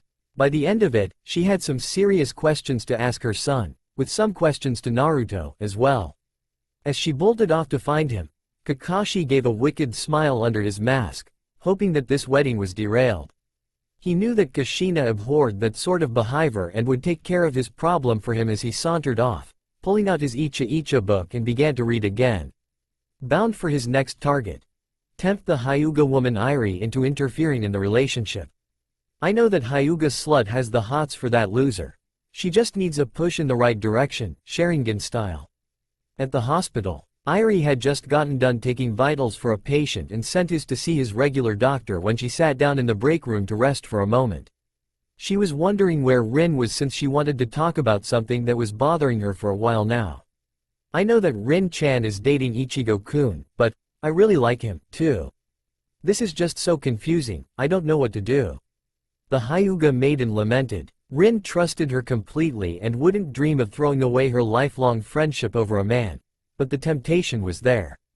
If she let him go even for 1 second, Irie knew she would be right there to catch the rebound. A sound at the door distracted her from her thoughts. The sound of someone entering the room. This someone turned out to be none other than Kakashi. She wasn't too keen on the masked Junin for a number of reasons, his blatant reading of that Icha book in public being one of them and his cool demeanor being another. Kakashi, what are you doing here? She asked with his hint of suspicion, although his posture spoke volumes to her. Why so suspicious? I just wanted to chat with you for a bit, that's all. He replied in a tone that was smothered in false concern. Really? What could we possibly have to talk about? Irie retorted with thick sarcasm. Did Rin tell you that Ichigo proposed to her last night? The surprise on your face tells me that she didn't. To think that she wouldn't trust you, her best friend with this knowledge. He rattled off. What do you mean by that, Hitaki? She growled. I mean that she knows that you obviously have the hots for her now fiancé and she doesn't trust you around him anymore. He told her, hiding his smug tone. Irie's mind reeled from what she just heard. They're getting married and didn't tell me? Does she really know about my feelings for him and not trust me anymore? She thought, tears coming to her eyes. Kakashi smirked at his handiwork. Good. The more chaotic her mind is, the easier it will be to manipulate her into doing what I want. Even if she won't agree, there's always plan B. He thought deviously as he continued to whittle her defenses away. You know, you could take him for yourself. After all, you are of the Hyuga main house, of much higher birth than she is. You shouldn't want to be her, someone of common birth who has what you want. He continued to needle away at her. I could steal him away, I would just have to. No. I won't do it. I won't betray their trust in me. I won't let that bastard use me. Irie screamed inwardly as her resolve hardened once again. I think you should leave right now, you despicable bastard. I won't betray their trust. Yes. I have fallen in love with him and would have jumped at the chance to date him. Maybe. That would have been me engaged to him if I saw him first, but I didn't. She did and I will respect that. Irie snarled at him, her Byakugan blazing. Time for plan B. Kakashi thought as he reached into his pouch for a pellet with a chakra-suppressing gas in it. With her Byakugan active, she was nearly immune to genjutsu, but if he cut off her chakra and impaired her senses, a genjutsu on her would be easy and she would be under his thrall. Acting quickly, he threw the ampule down hard and released the gas, which immediately did its job. What the hell are you doing? She hacked, the gas beginning to subdue her. This, he told her coldly as he placed a mind-controlled genjutsu on her with his Sharingan. I must find Ichigo-kun and take him away from that whore. Irie said tonelessly as she stood up and walked right out of the small office in a trance-like state, the genjutsu taking effect. Kakashi casually left the office through an open window, smirking to himself. Good, this will make them fight amongst themselves. He thought as he bounded away. At this point, he didn't really care who he hurt, as long as he caused them trouble. As I said before, I made sure Obito was out of the picture and even got a Sharingan as a bonus due to that fool thinking I was his friend. Now, it's time to get rid of this annoyance. He sneered mentally. Uzumaki residence. Ichigo and Rin ventured over to the Uzumaki house to tell Anko and Naruto the good news, but as soon as they opened the door, Ichigo was met by a very, very angry Kushina. We need to talk, young man. She told him in the same tone that Rin used on him last night as she dragged him into the house, Rin following. Kushina? What's wrong? Rin asked. Dear, did you know about this? Kushina asked the young woman in a gentle tone. Know about what? Wait, did Kakashi talk to you? Rin asked. Yes, how did you know?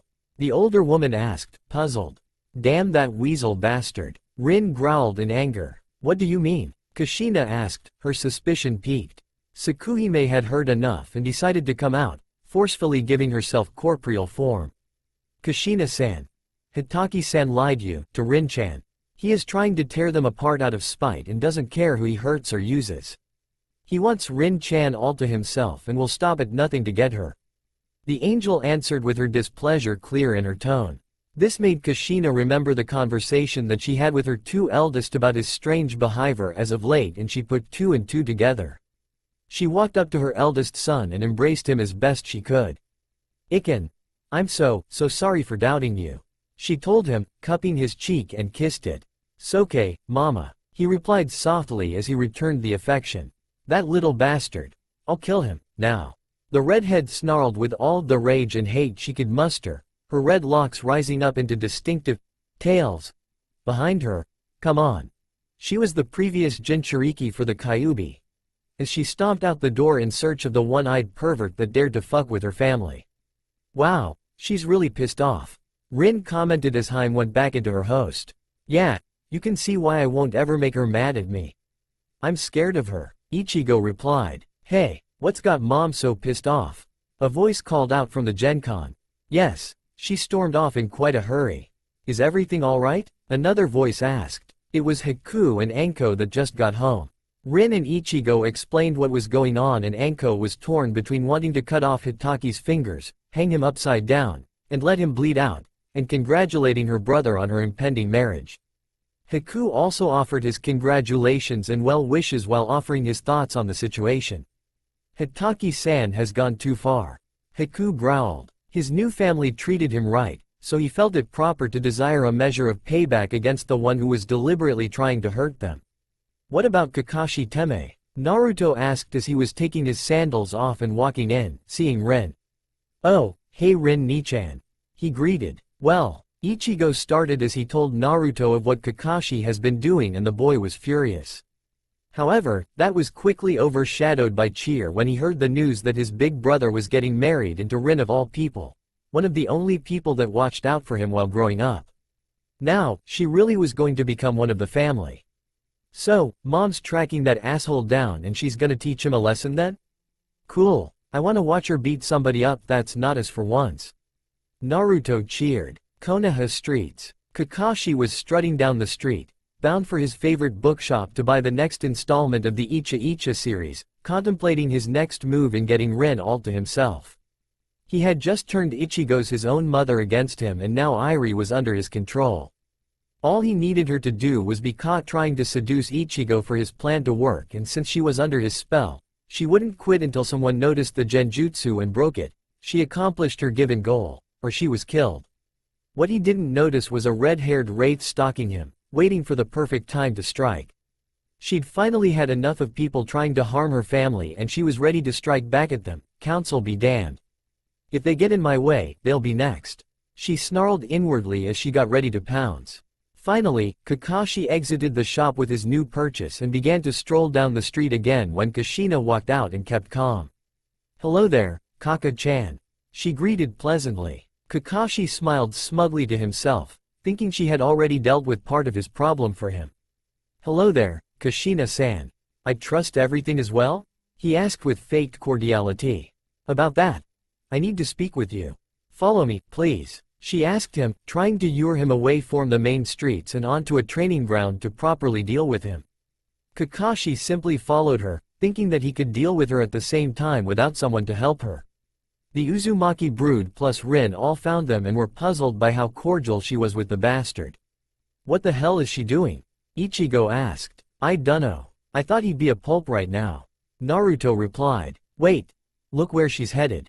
The training grounds. She wants to do this where she'll get into the least amount of trouble. Anko realized. The group began tailing them to the training grounds in case something happened. Training ground number 6. They had finally arrived at the closest TG to the village when Kakashi stopped suddenly and lowered his Hite-8 to reveal his Sharingan eye. What are you doing? She questioned him, her danger senses blaring. You know, I really liked Sensei. I really did, but he was a fool for playing favorites. Kakashi stated as he paced around her. You know damn well that Minato trained you all equally. He saw no favorites. Kushina answered hotly. Actually, he had a favorite, two in fact.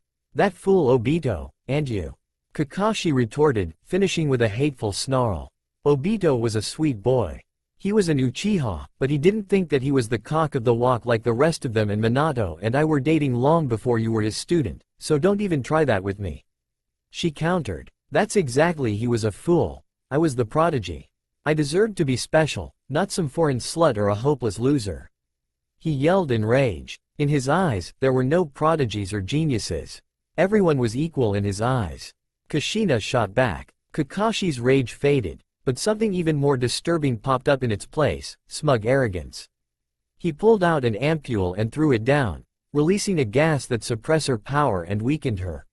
He quickly took the antidote so that he wouldn't affect it, like before. What did you do to me? Why, you little bastard? Kushina choked out, struggling to stay upright and keep her vision focused. You know, I guess I should be grateful to that fool Obito for something. That idiot thought I was his friend and asked Rin give me his remaining Sharingan. He was never worthy of owning such power in the first place, and Rin never noticed that he could have escaped, but a carefully timed Doden Jutsu took care of him. He grinned evilly under his mask. Wait, you killed Obito? You monster. Kushina breathed. She knew Kakashi was capable of some pretty underhanded stuff, but this was too much.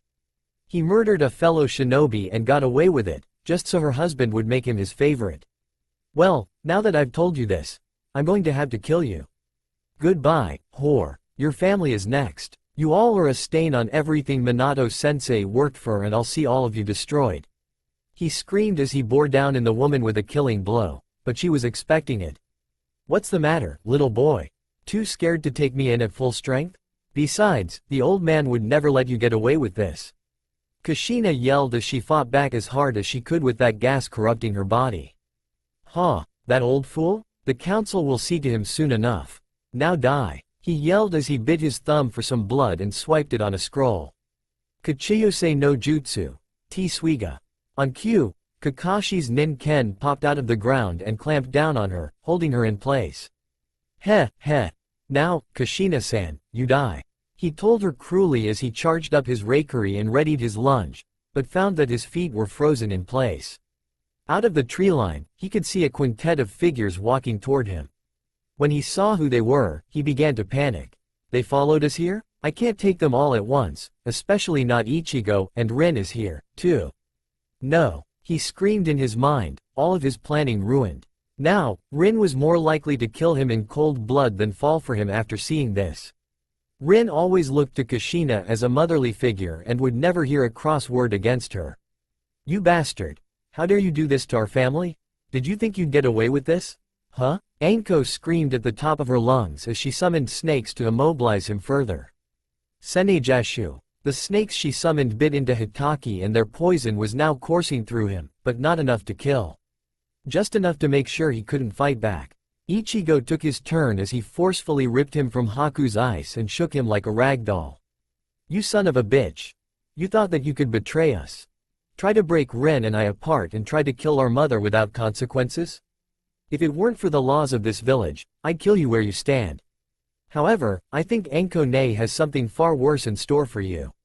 He smiled evilly, breaking his legs to both further prevent escape and for a measure of payback as Rin walked up to him and delivered a cracking slap to his face. "You despicable bastard. You killed Obito-kun and had me believe that he wanted you to have his eye? You sick fuck. I should maim and mutilate you right here and right now. You fucking traitor." The medic screamed in anger as she slugged him dead in the face, running to Ichigo's arms afterwards. Now, it was Naruto's turn. "You tried to kill my mom, huh? I won't waste the effort in hitting a piece of shit like you. You aren't even worth raising a finger, you traitor." Naruto snarled, trying to keep himself in check to avoid letting the Kyuubi take over. He waked over with Anko and supported their mother, who slumped over in exhaustion from the poison in her sister. The group then tied him up and waited for the Anbu to arrive while Rin worked on healing Kushina. As luck would have it, the Anbu who came were Cat and Tiger, two of Naruto's protectors in his younger days. After hearing their testimony, the two Anbu had enough evidence to convict Kakashi of grand treason for what he just admitted to. "Kakashi Hitaki. You are under arrest for assault with the intent to kill, suspicion of murder, talk of conspiring willful sedition and treason. If you resist, you will execute it on the spot," Tiger ordered in a cold tone as his partner teleported him away to the Anbu lockup, meant for shinobi prisoners. Tiger turned back to the assembled family and addressed them. "Hokage-sama would like to speak with all of you about what happened here tonight. Please, come by the office," the Anbu told them as he teleported away. "Well, let's go. Help me up, Iken," she asked tiredly as he loaded her into his arms, her own around his neck. Anko grabbed Naruto, the only one there that couldn't use the Shunshin, and they all did a mass Shunshin over to Hokage Tower, Haku, Ichigo and Kushina in columns of water and Anko, Naruto, and Rin in swirls of leaves.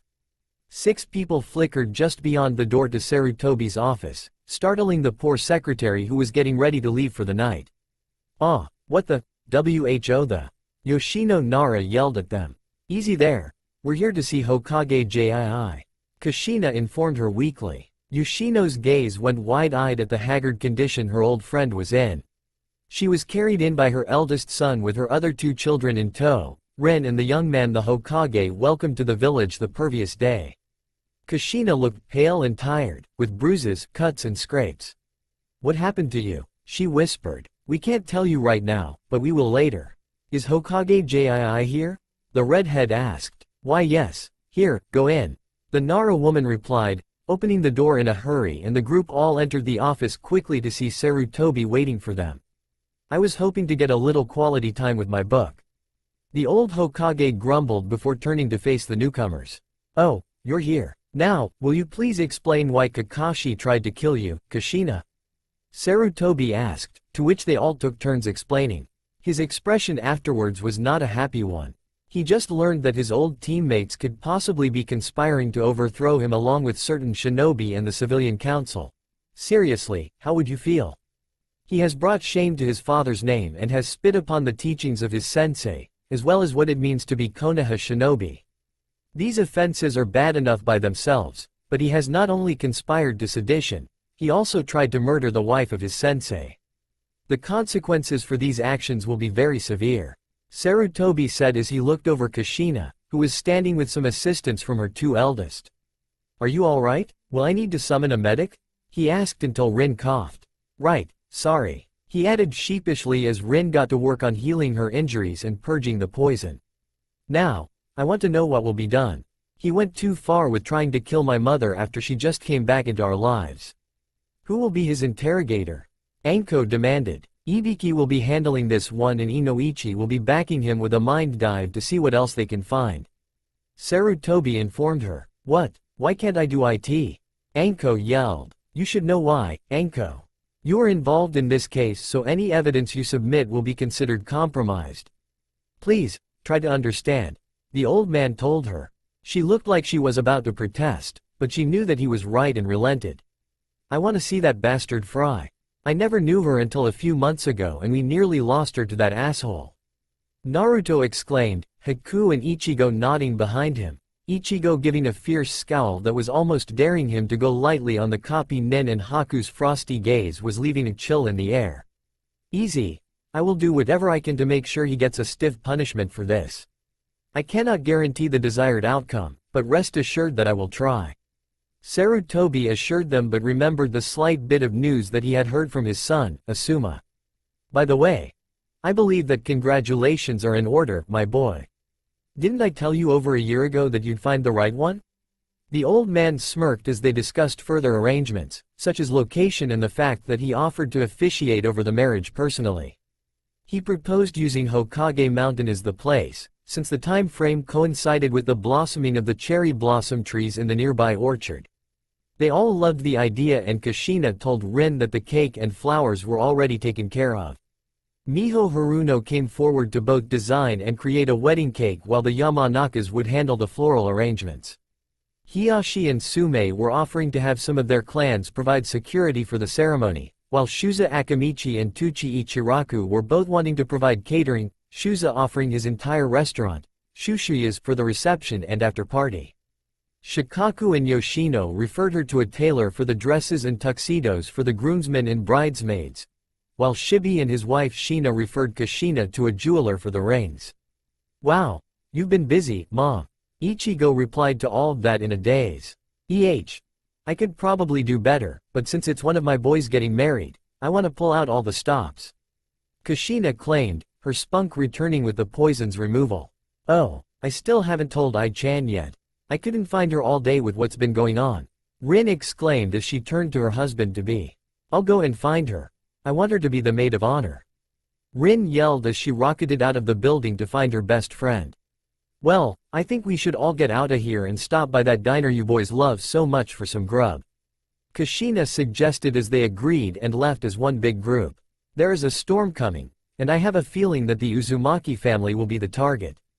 Sarutobi murmured as he picked up his book. Oh well. Time to pick up where I left off. The old closet pervert cheered as began reading again.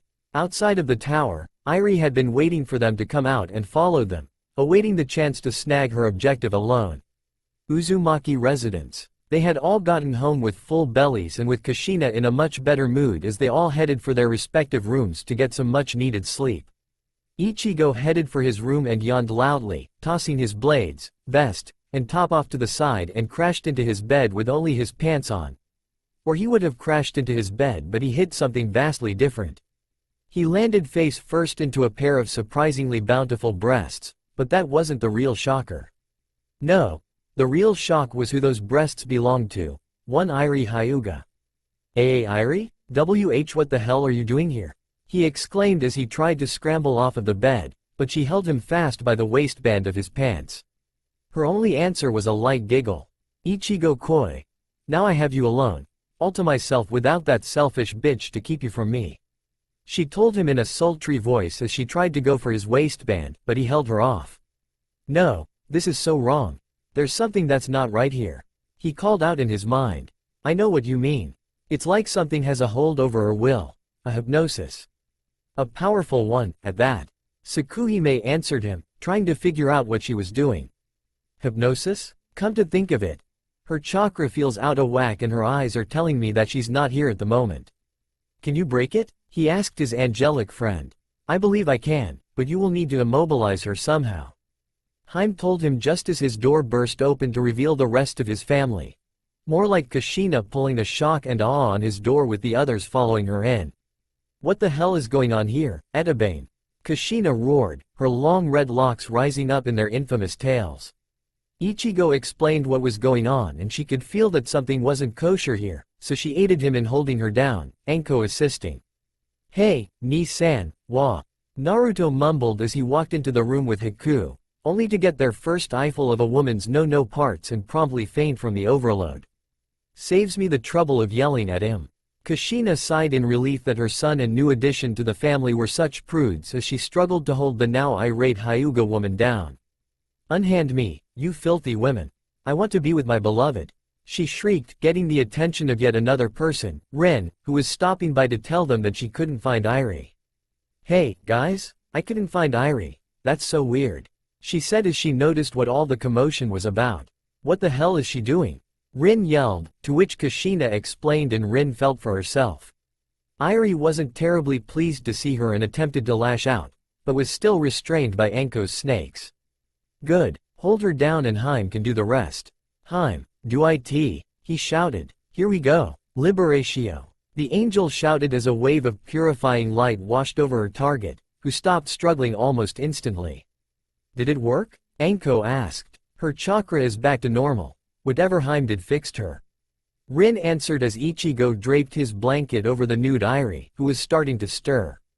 Wah, where am I? The Hyuga maiden asked in a daze. You're in my son's room, Irie-chan. What's the last thing you can remember? Kushina asked, kneeling down to meet her confused gaze. I remember that I was at the hospital. I was resting in the break room when someone came in. She told them, straining her memory to remember anything else. Good. Who was it and what did they do to you? Kushina encouraged. It was Sharingan. She murmured, her memory of that moment broken due to how forcefully the technique was used on her, but the mention of the Sharingan said it all. Kakashi. That son of a bitch. He tried to turn my own friend against me. Rin snarled with all of the hate and rage she could muster. Rin? I have to talk with you about something, in private. Irie spoke up. What's wrong? Rin asked, but she noticed that her eyes were flickering back and forth between her and Ichigo. Kushina got the hint, though. Alright. Come on Iken, Anko-chan. Help me get these two prudes to bed. A little sleep'll help set him straight. I think seeing I-chan's body like that made Naru-chan hit puberty. Kushina snickered as she hefted her youngest son onto her shoulder while Ichigo picked up Haku, delivering them to their beds and Anko giving them space. Now that they were alone, Irie felt that she could get what had been bothering her off of her chest. Rin-chan. Remember a couple of weeks ago you asked me if there was something wrong? Irie asked. Yeah. Come to think of it, you've a little depressed. Care to tell me why? Rin replied with a question of her own. Yeah, how come you didn't tell me that you and Ichigo-kun were getting married? Didn't you trust me? She asked, nearly pleading with her for an honest answer. Well, I didn't know until last night. I was going to tell you today, but all of this happened. Rin answered, but noticed that her friend still had something to say. There's something else, isn't there? Rin asked. Irie couldn't hold it in anymore. She just let it all out. I was so jealous of you. That was how Kakashi was able to do that to me. I'm in love with him, too, but you're my best friend. I couldn't tell you that I want the one you're with. I wanted you guys to be happy. Irie cried, finally getting her confession off of her chest. Rin didn't know what to say. On one hand, she now knew that Irie was in love with her fiancé and she was a little peeved about it, but she came out and told her in private instead of trying to go behind her back. On top of that, it was better to find out about this now rather than later on down the road and get blindsided with it. She was still her best friend and she needed to say something. "I-chan, I don't really know what to say about this. Part of me wants to keep you away from him, but I know that all of this just now was brought on by that bastard Kakashi. I just don't know what to do," Rin told her friend sadly until the Uzumaki matriarchy made her presence known in the room. "Kushina-san, I am so sorry about what happened," Irie exclaimed with a yelp. "Don't worry about it, dear. It was that asshole Kakashi that started this." Kushina waved off the apology, but addressed the second issue that she just overheard. "But, I did overhear that you've taken such a shine to my eldest son. As you know, the CRA clause that Naruto will fall under enables him to take more than one bride. What you didn't know was that Ichigo-kun also falls under that clause. Unfortunately, he's already declined it once. You might be able to convince him to take it, but don't get your hopes up," Kushina told Irie regrettably. Irie looked as if she was going to cry, but she swallowed her tears and relented. It was Ichigo's decision, after all, and if he declined, she decided that would honor his wishes. "It'll be tough at first, but if he declines, I have to let him go. I shouldn't keep chasing after what's not mine to take," Irie reasoned as she wiped away her tears. I understand. A lot of guys would have jumped at the chance to have a harem of girls, but he didn't. It's just not for some people and he never knew how I felt for him," the Hyuga woman reasoned. Rin couldn't believe that she was giving up so easily. At first, she wasn't willing to share him with just anyone, but if it was Irie, maybe, that wouldn't be so bad. She would never betray us and loves him just as much as I do. If he decides to take the CRA, this will work. I need to talk about this with him first with Kushina, then let Irie tell him about how she feels. Rin thought. "I-chan, don't give up so easily. If it's you, then I would be willing to share him. You're my best friend. Like a sister to me and I don't want things to get weird between us, not after all we've been through together. We've known each other since we were little girls and nearly grew up together. If you were willing to give him up just for me, then you've just earned the right to claim him alongside me," Rin told her honestly. Kushina smiled at her answer. She knew Rin was a smart girl and would find a way to resolve this on her own. Irie was also a very intelligent young woman with a very kind soul, just like her elder sister Hito and her niece Hinata. "Both of my boys are getting the cream of the crop for brides and I'm gonna be up to my armpits in grandbabies. All we need is a good man for Anko-chan. Maybe Iruka-chan can fit the bill." The redhead cheered, a talk with a certain chunin in mind. Irie couldn't believe her ears. Rin had accepted her. "Now, all we need is to tell Ichigo-kun how I feel and hopefully he accepts me, too," Irie thought, a spark of hope coming alive within her. As luck would have it, the man in question was walking back into his room to get a little sleep. "Hey, what are you all still doing in my room?" He yawned loudly. "Ichigo-kun, I-chan and I have something that we really need to talk to you about," Rin told him. "Aw man, can this wait till morning?"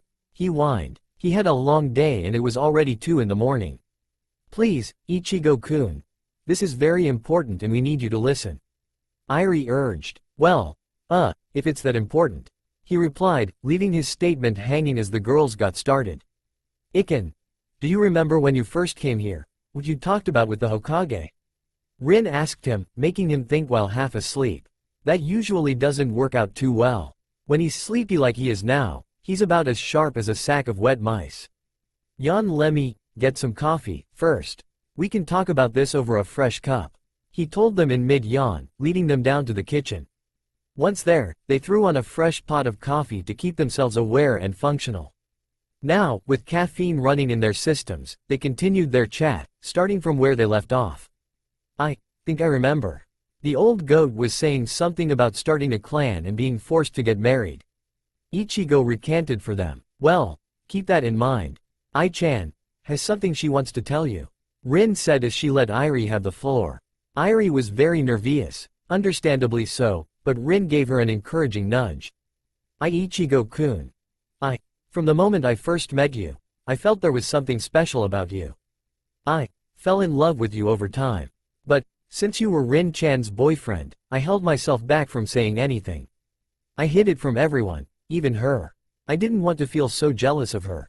She is my best friend and I shouldn't have lusted after what's hers, but I couldn't stop myself from feeling that way about you. I'm sorry. Irie stammered out, choking back a sob as she fought with everything she had to keep from running away. Ichigo was stunned, if not a gross understatement. This was blowing his damn mind. Irie was easily one of the prettiest girls he knew as well as one of the most kind and nurturing. She was also very graceful in many ways, yet she was able to roll up her sleeves and get her hands dirty with the best of them. She and Rin shared so many qualities that it made his mind spin. He needed some help to sort things out, so he used his link with Sakuhime to ask her what to do. Well, Ai-chan is a wonderful girl and Rin-chan did say to keep your conversation with Gigi-chan in mind.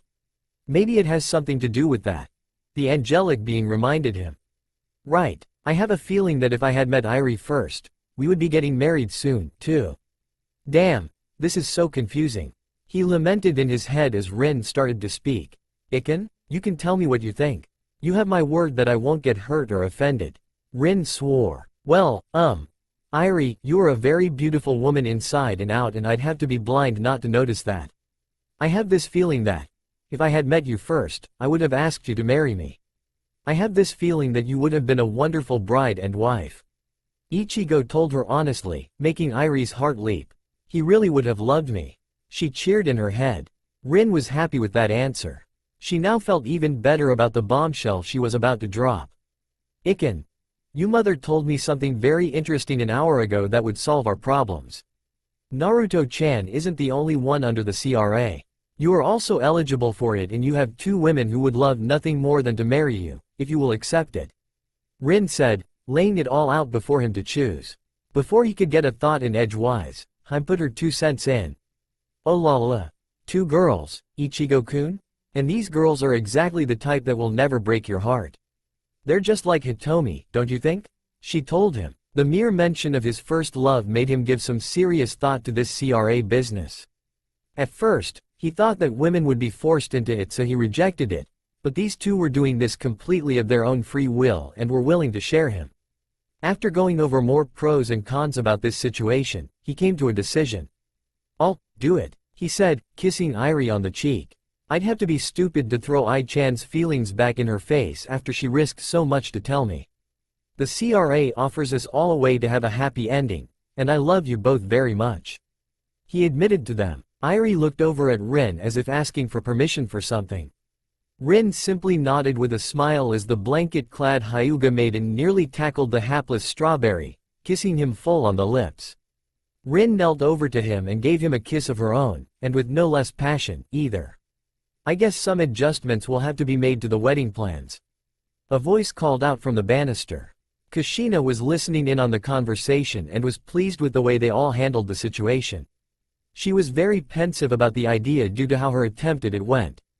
You see, she and Makoto Uchiha had tried the exact same thing with Minato.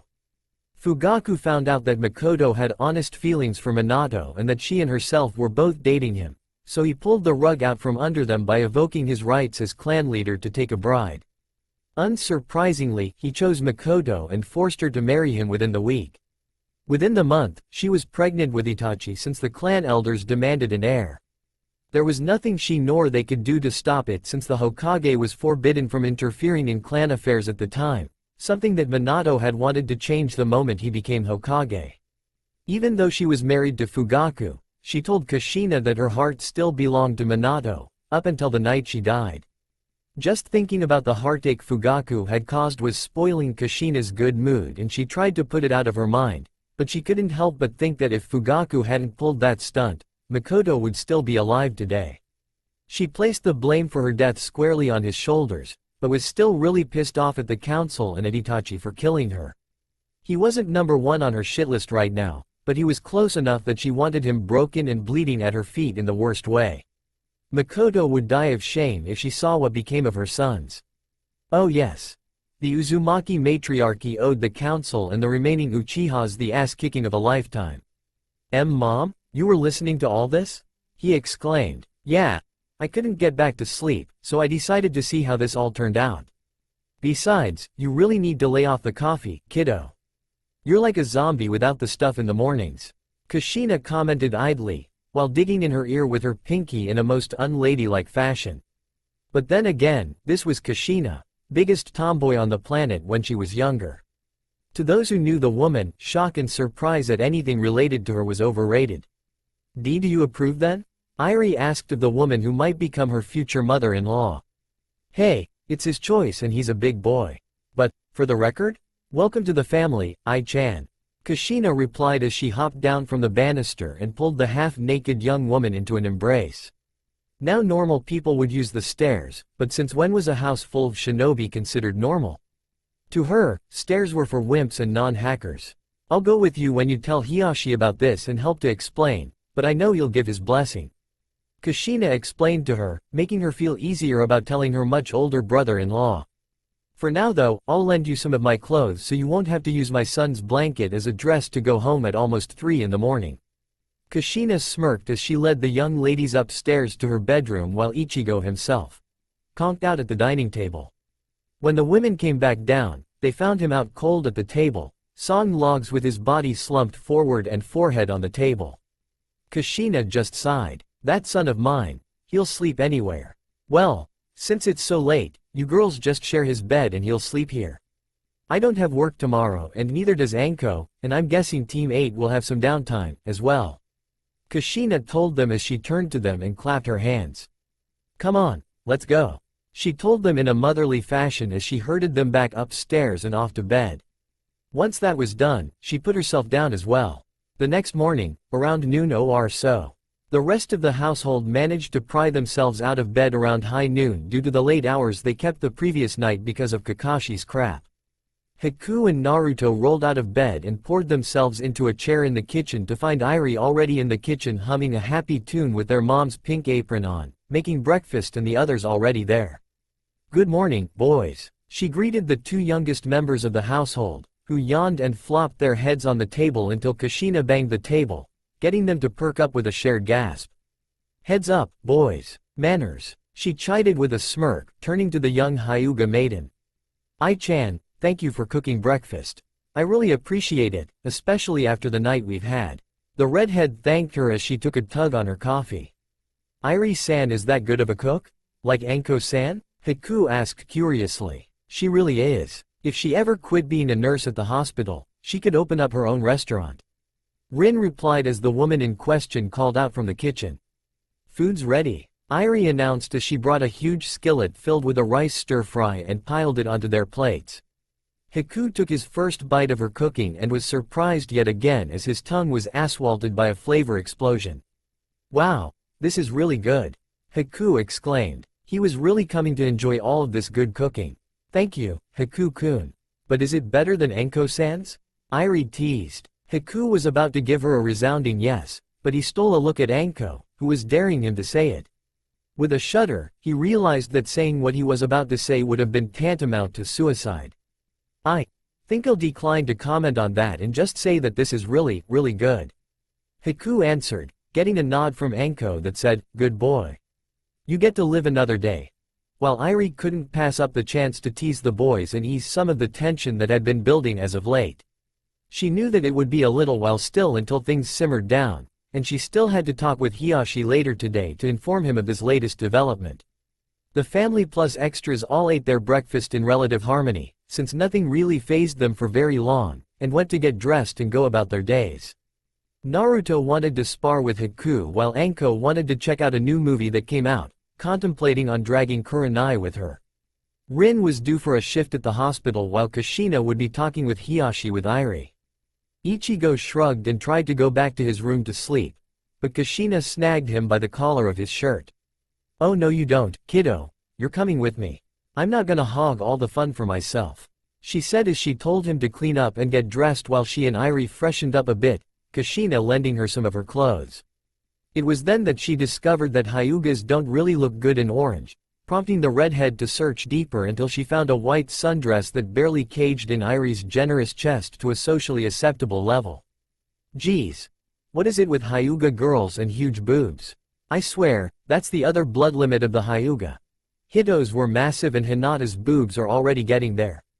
She grumbled as she managed to wrangle the young woman's breasts into the frock. Man. The passers-by are gonna flip when they see this. Kushina lightly cackled at the potential for pranks this presented. She could see any number of accidents happening. I mean, Irie had this shy expression with these massive boobs and a tight dress. The Hyuga maiden's capacity for moe is truly a frightening thing, Kushina thought. After a few minutes, Ichigo came down, fully dressed and shaved. If he didn't, well, let's just say that Kushina is really good at getting her point across and just leave it at that. No son of mine'll smell like a wet yak in summer and look like a bum. Yeah. A good example is always best for children to follow, no matter what age they may be. A good, healthy dose of mortal terror helps, too. All joking aside, the three were finally ready to head out to the Hyuga compound to deliver the news to Hiyashi about his much younger sister-in-law's decision. Hyuga compound. Hiyashi was busy pacing back and forth in the main tea room nervously. He had been up all night, waiting to Irie to come home, and he was worried sick. The servants had been bringing him cup after mug, all the way to whole pots of coffee to keep him going. By the end of all this, it was safe to assume that Hiyashi and caffeine weren't really compatible, especially since Hinata spooked him so easily when she told him that breakfast was ready. It took her, Neji, and a crowbar to pry him off of the ceiling.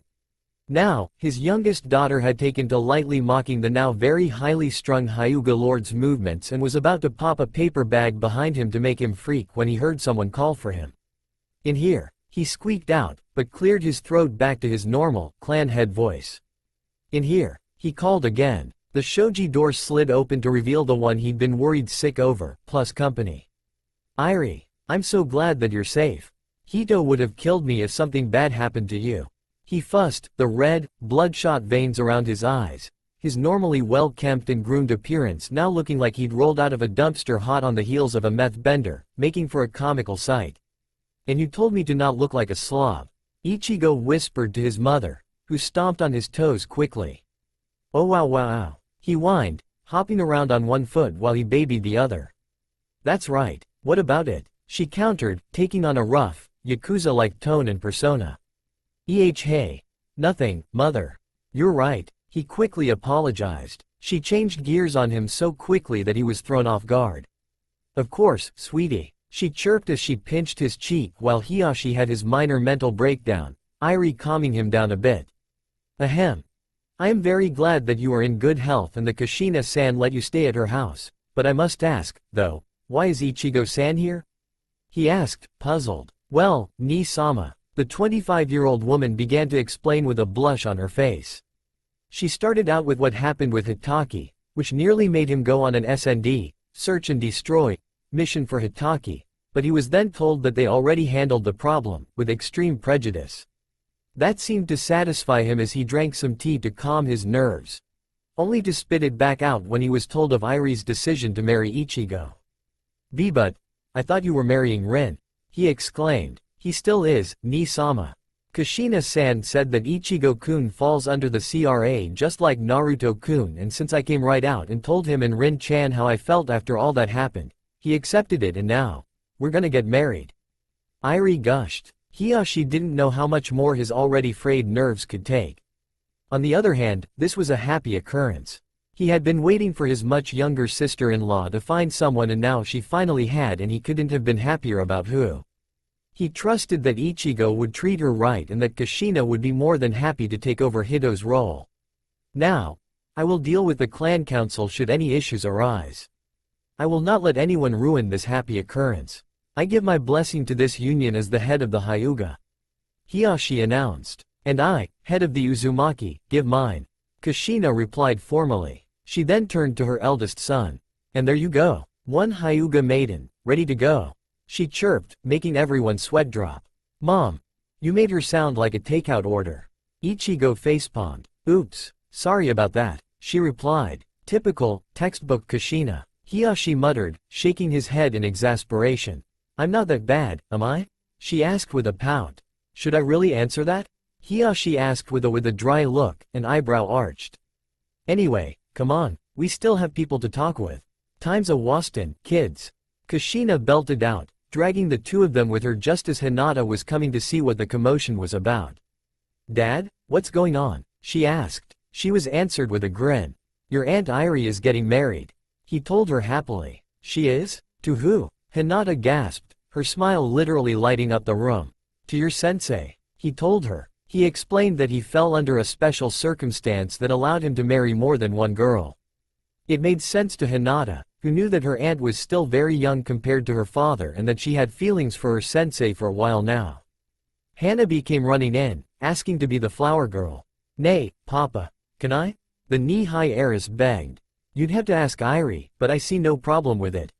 He told the excited girl, who skipped out of the room merrily. Sure, it wasn't proper Hyuga behavior, but he discovered that if they were happy, they were many times more effective. When is the wedding? Hinata asked. I was told that it would be soon. Within a few months' time and after the Chunin exams. Hiyashi explained, Hinata getting excited. It got her to thinking about a wedding day that could possibly be hers to her Naruto someday, making her daydream as she walked off to her room in a happy daze. Neji came walking in afterwards, wondering what had them in such a good mood.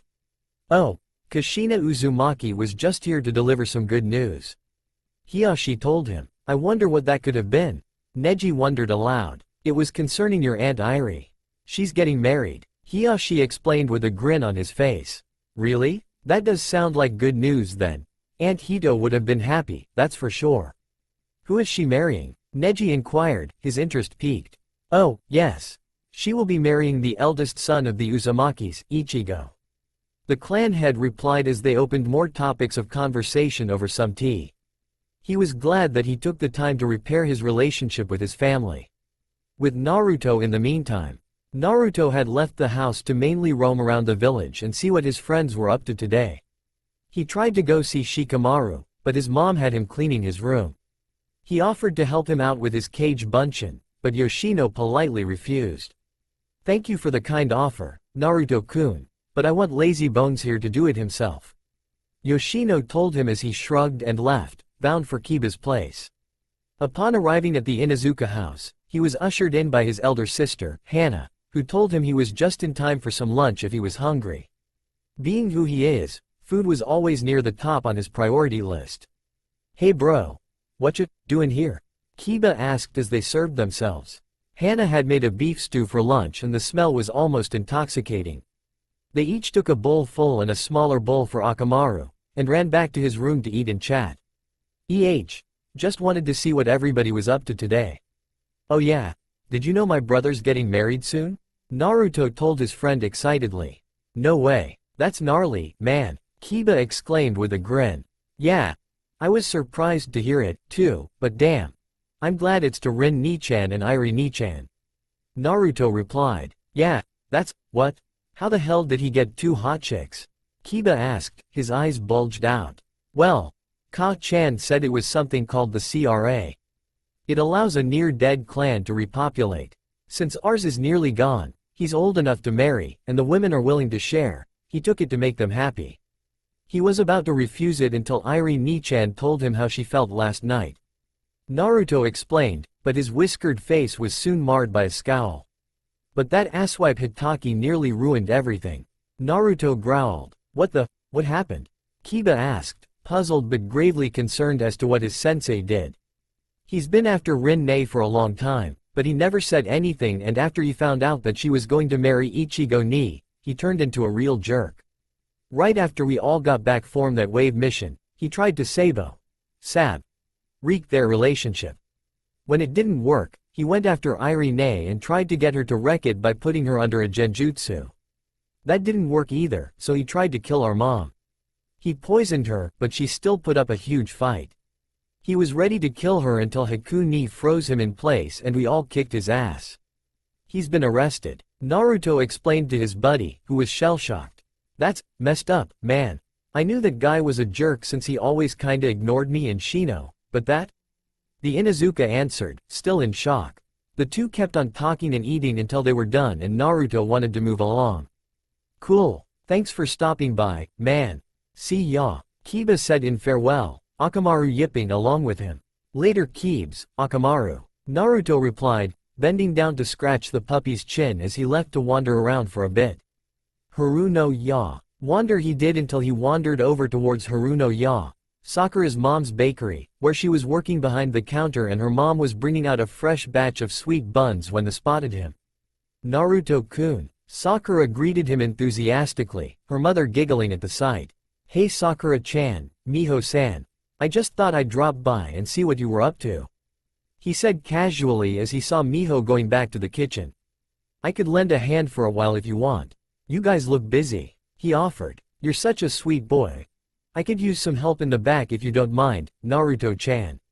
Miho told him as she handed him an apron and set him to work loading up ingredients and helping with the mixing for various batters, leaving Sakura to supervise him while she ran the counter for the midday rush.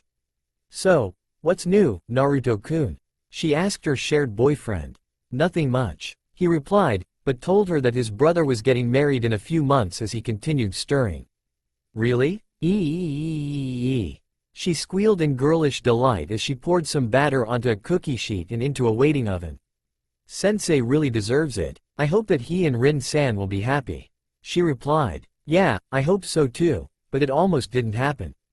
Naruto said, her eyes now narrowing.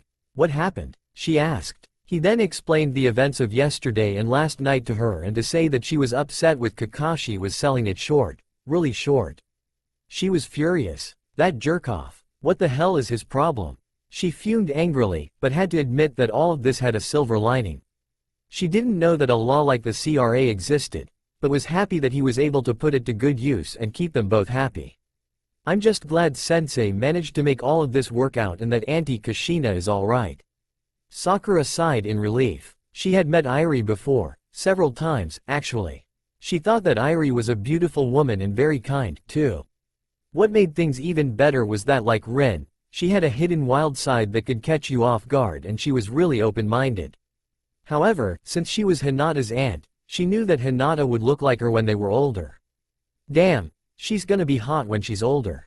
Sakura groused inwardly. You know, if we were lesbians, I'd totally do her. Inner Sakura stated bluntly, making her other self fluster and leak a bit of blood at the thought before she remembered what was just mentioned. Wait a damn second. The CRA? Then, wouldn't Naruto-kun fall under it, too? She asked herself. I think you're onto something here. If he is. Haha. You know what I mean. We could share that foxy blonde of ours and not really have to worry. IS chuckled perversely. Yeah, but I gonna need to ask about this. I didn't even know such a law existed. I need to ask Auntie Kushina when I get a chance. Sakura said as she further concentrated on her baking, putting a glaze coating on a batch of donuts. Do you think Foxy-kun knows that he could fall under it himself? Probably not. Or he would have been really excited about it. Wouldn't he? You've got a point. But we need to know more about this and we need to tell Hina-chan and Ino-chan, too. Sakura snapped out of her thoughts in time to hear one of the timers going off and pulled a batch of pastries out of an oven for her mother to bring up to the front. She looked over at the clock and saw that it was just past 1 in the afternoon. Oh my. We've been at this for over an hour. She commented as her mother popped her head into the kitchen. Naruto-chan. Thank you for being such a dear and helping us out today. For some reason, we were busier than usual for our midday rush. Miho thanked him as she pulled out a bag from under the counter. Here, some sweet buns and strawberry tarts to take home, she said as he was getting ready to depart, but the door chimes went off again, telling them that they had another customer. Hello. Welcome to, Kushi-chan? She began to greet the customer, only to see her old friend standing there. Hey, Mom. What's up? Naruto asked. Hey there, Mi-chan, Naru-chan. I just have a couple of arrangements to change. Kushina started to explain to her about the added bride. Miho then began to giggle and titter madly, getting Sakura's attention from the kitchen. Hey Mom, who's, oh, Auntie Kushina. Sakura greeted enthusiastically, bounding up to her possible future mother-in-law. Hello, sweetie. What's my son been up to around here? She asked her goddaughter. Naruto-kun's been helping us out with the lunch rush. She answered. Kushina turned and smiled at her youngest son before she continued on with what she needed. It'll be no problem to change the basic design of the cake. Miho told her with certainty. Kushina nodded and was ready to leave. Naruto came with her for the time being since he wanted to go see Ino next and see what she was up to. Sakura bade them goodbye, but the question she wanted to ask Kushina slipped her mind until they had already disappeared from sight. What the hell? You forgot to ask? Sorry, damn. Yamanaka Flowers. Kushina and Naruto walked along the streets, headed towards Yamanaka Flowers while Naruto was thinking about something. He thought about the CRA and how Ichigo invoked it, so he asked his mom. Hey, Mom? He asked her. Yes, sweetie? She replied. You know how Ni-chan took up the CRA, right? He inquired. Yes, what about it? She replied with a question of her own. Well, how would I? Could I? Sigh. I really like Ino-chan, Sakura-chan, and Hinata-chan. I really do. I don't want to hurt them. He tried to ask, but only muttered at the end. She did, however, hear him. She steered them off of the main street and sat down on a bench, having him sit next to her. I know what you're trying to ask me, Naru-chan. I knew about the CRA for a long time and I'll tell you something I haven't told very many people. There was another woman, her name was Makoto. She was possibly one of my very best friends and we both loved your father, kind of like what you and Iken are going through now. Makoto was easily one of the kindest people I've even known, despite her clan. We had these big plans for the future and we had a date set, but Makoto belonged to one of the founding clans, the Uchiha. This revelation made Naruto's eyes go wide. You see, she was the elder sister of one of his students, Obito. After he died, she became very close to us and eventually, she fell in love. Since he was the hero of the war and chosen to become the Yondaime, he was allowed to invoke the CRA, so he chose us. Like I told you, we had set a date and everything. However, the leader of the Uchiha at the time, Fugaku, was sore about not being chosen for the position. He wanted a way to get back at us for getting in the way of what he wanted, so he invoked a right that the clan heads had at the time. The right to take a bride of their choosing, and he chose Makoto. There was nothing that could be done, since this was completely legal at the time and the Hokage could do nothing to stop it from happening. Fugaku ripped us apart and forced her to bear his children, one of which he went to the academy with. Kushina confided in her youngest son. No way, Sasuke? He asked in sheer disbelief.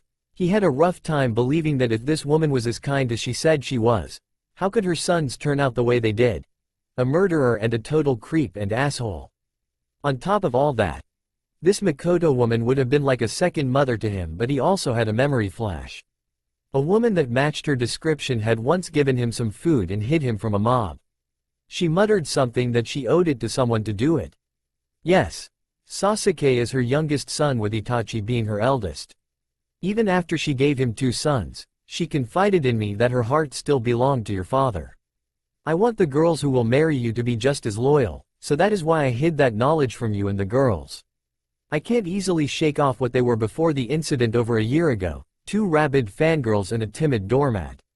I can honestly say that they have made incredible progress and their maturity in sharing you like they have is nothing short of astounding. But I want to be sure. Kushina explained softly to her youngest baby as she hugged him, the memories from all those years ago still haunting her. Naruto was struck speechless by all that his mother had admitted to him. On one hand, he was a little miffed that she hid this from him and caused him to pore over it day and night for over the past year. But he now knew she had a damn good reason for doing it. Mom, I never knew. Do Ichi-ni or Anko-ne know about this? Naruto asked. Ichigo doesn't, but Anko might, and the same with Rin. Just, please, keep this to yourself for now. I'll have a talk with your brother tonight about this and let him know that this could very well happen to the 2 of you. I don't want the 2 of you to go through that like Minato and I did. You see, Hinata and Irie are members of the Hyuga main house, and while I trust Hiyashi completely, I don't trust the council. I just didn't want you to get hurt like we did. I should have just told you from the start. I'm so sorry. Kushina apologized to her youngest, hugging her youngest baby to herself tightly. It's okay, Mama. I understand, he replied, hugging her back. They stayed like that for a minute longer, until Kushina stood up and calmed herself down. Okay, let's get going to the flower shop. You can see Ino-chan there, she told him as they went on their way. That's all for now. If you want to see next part, then please like this video and subscribe my channel. Thank you.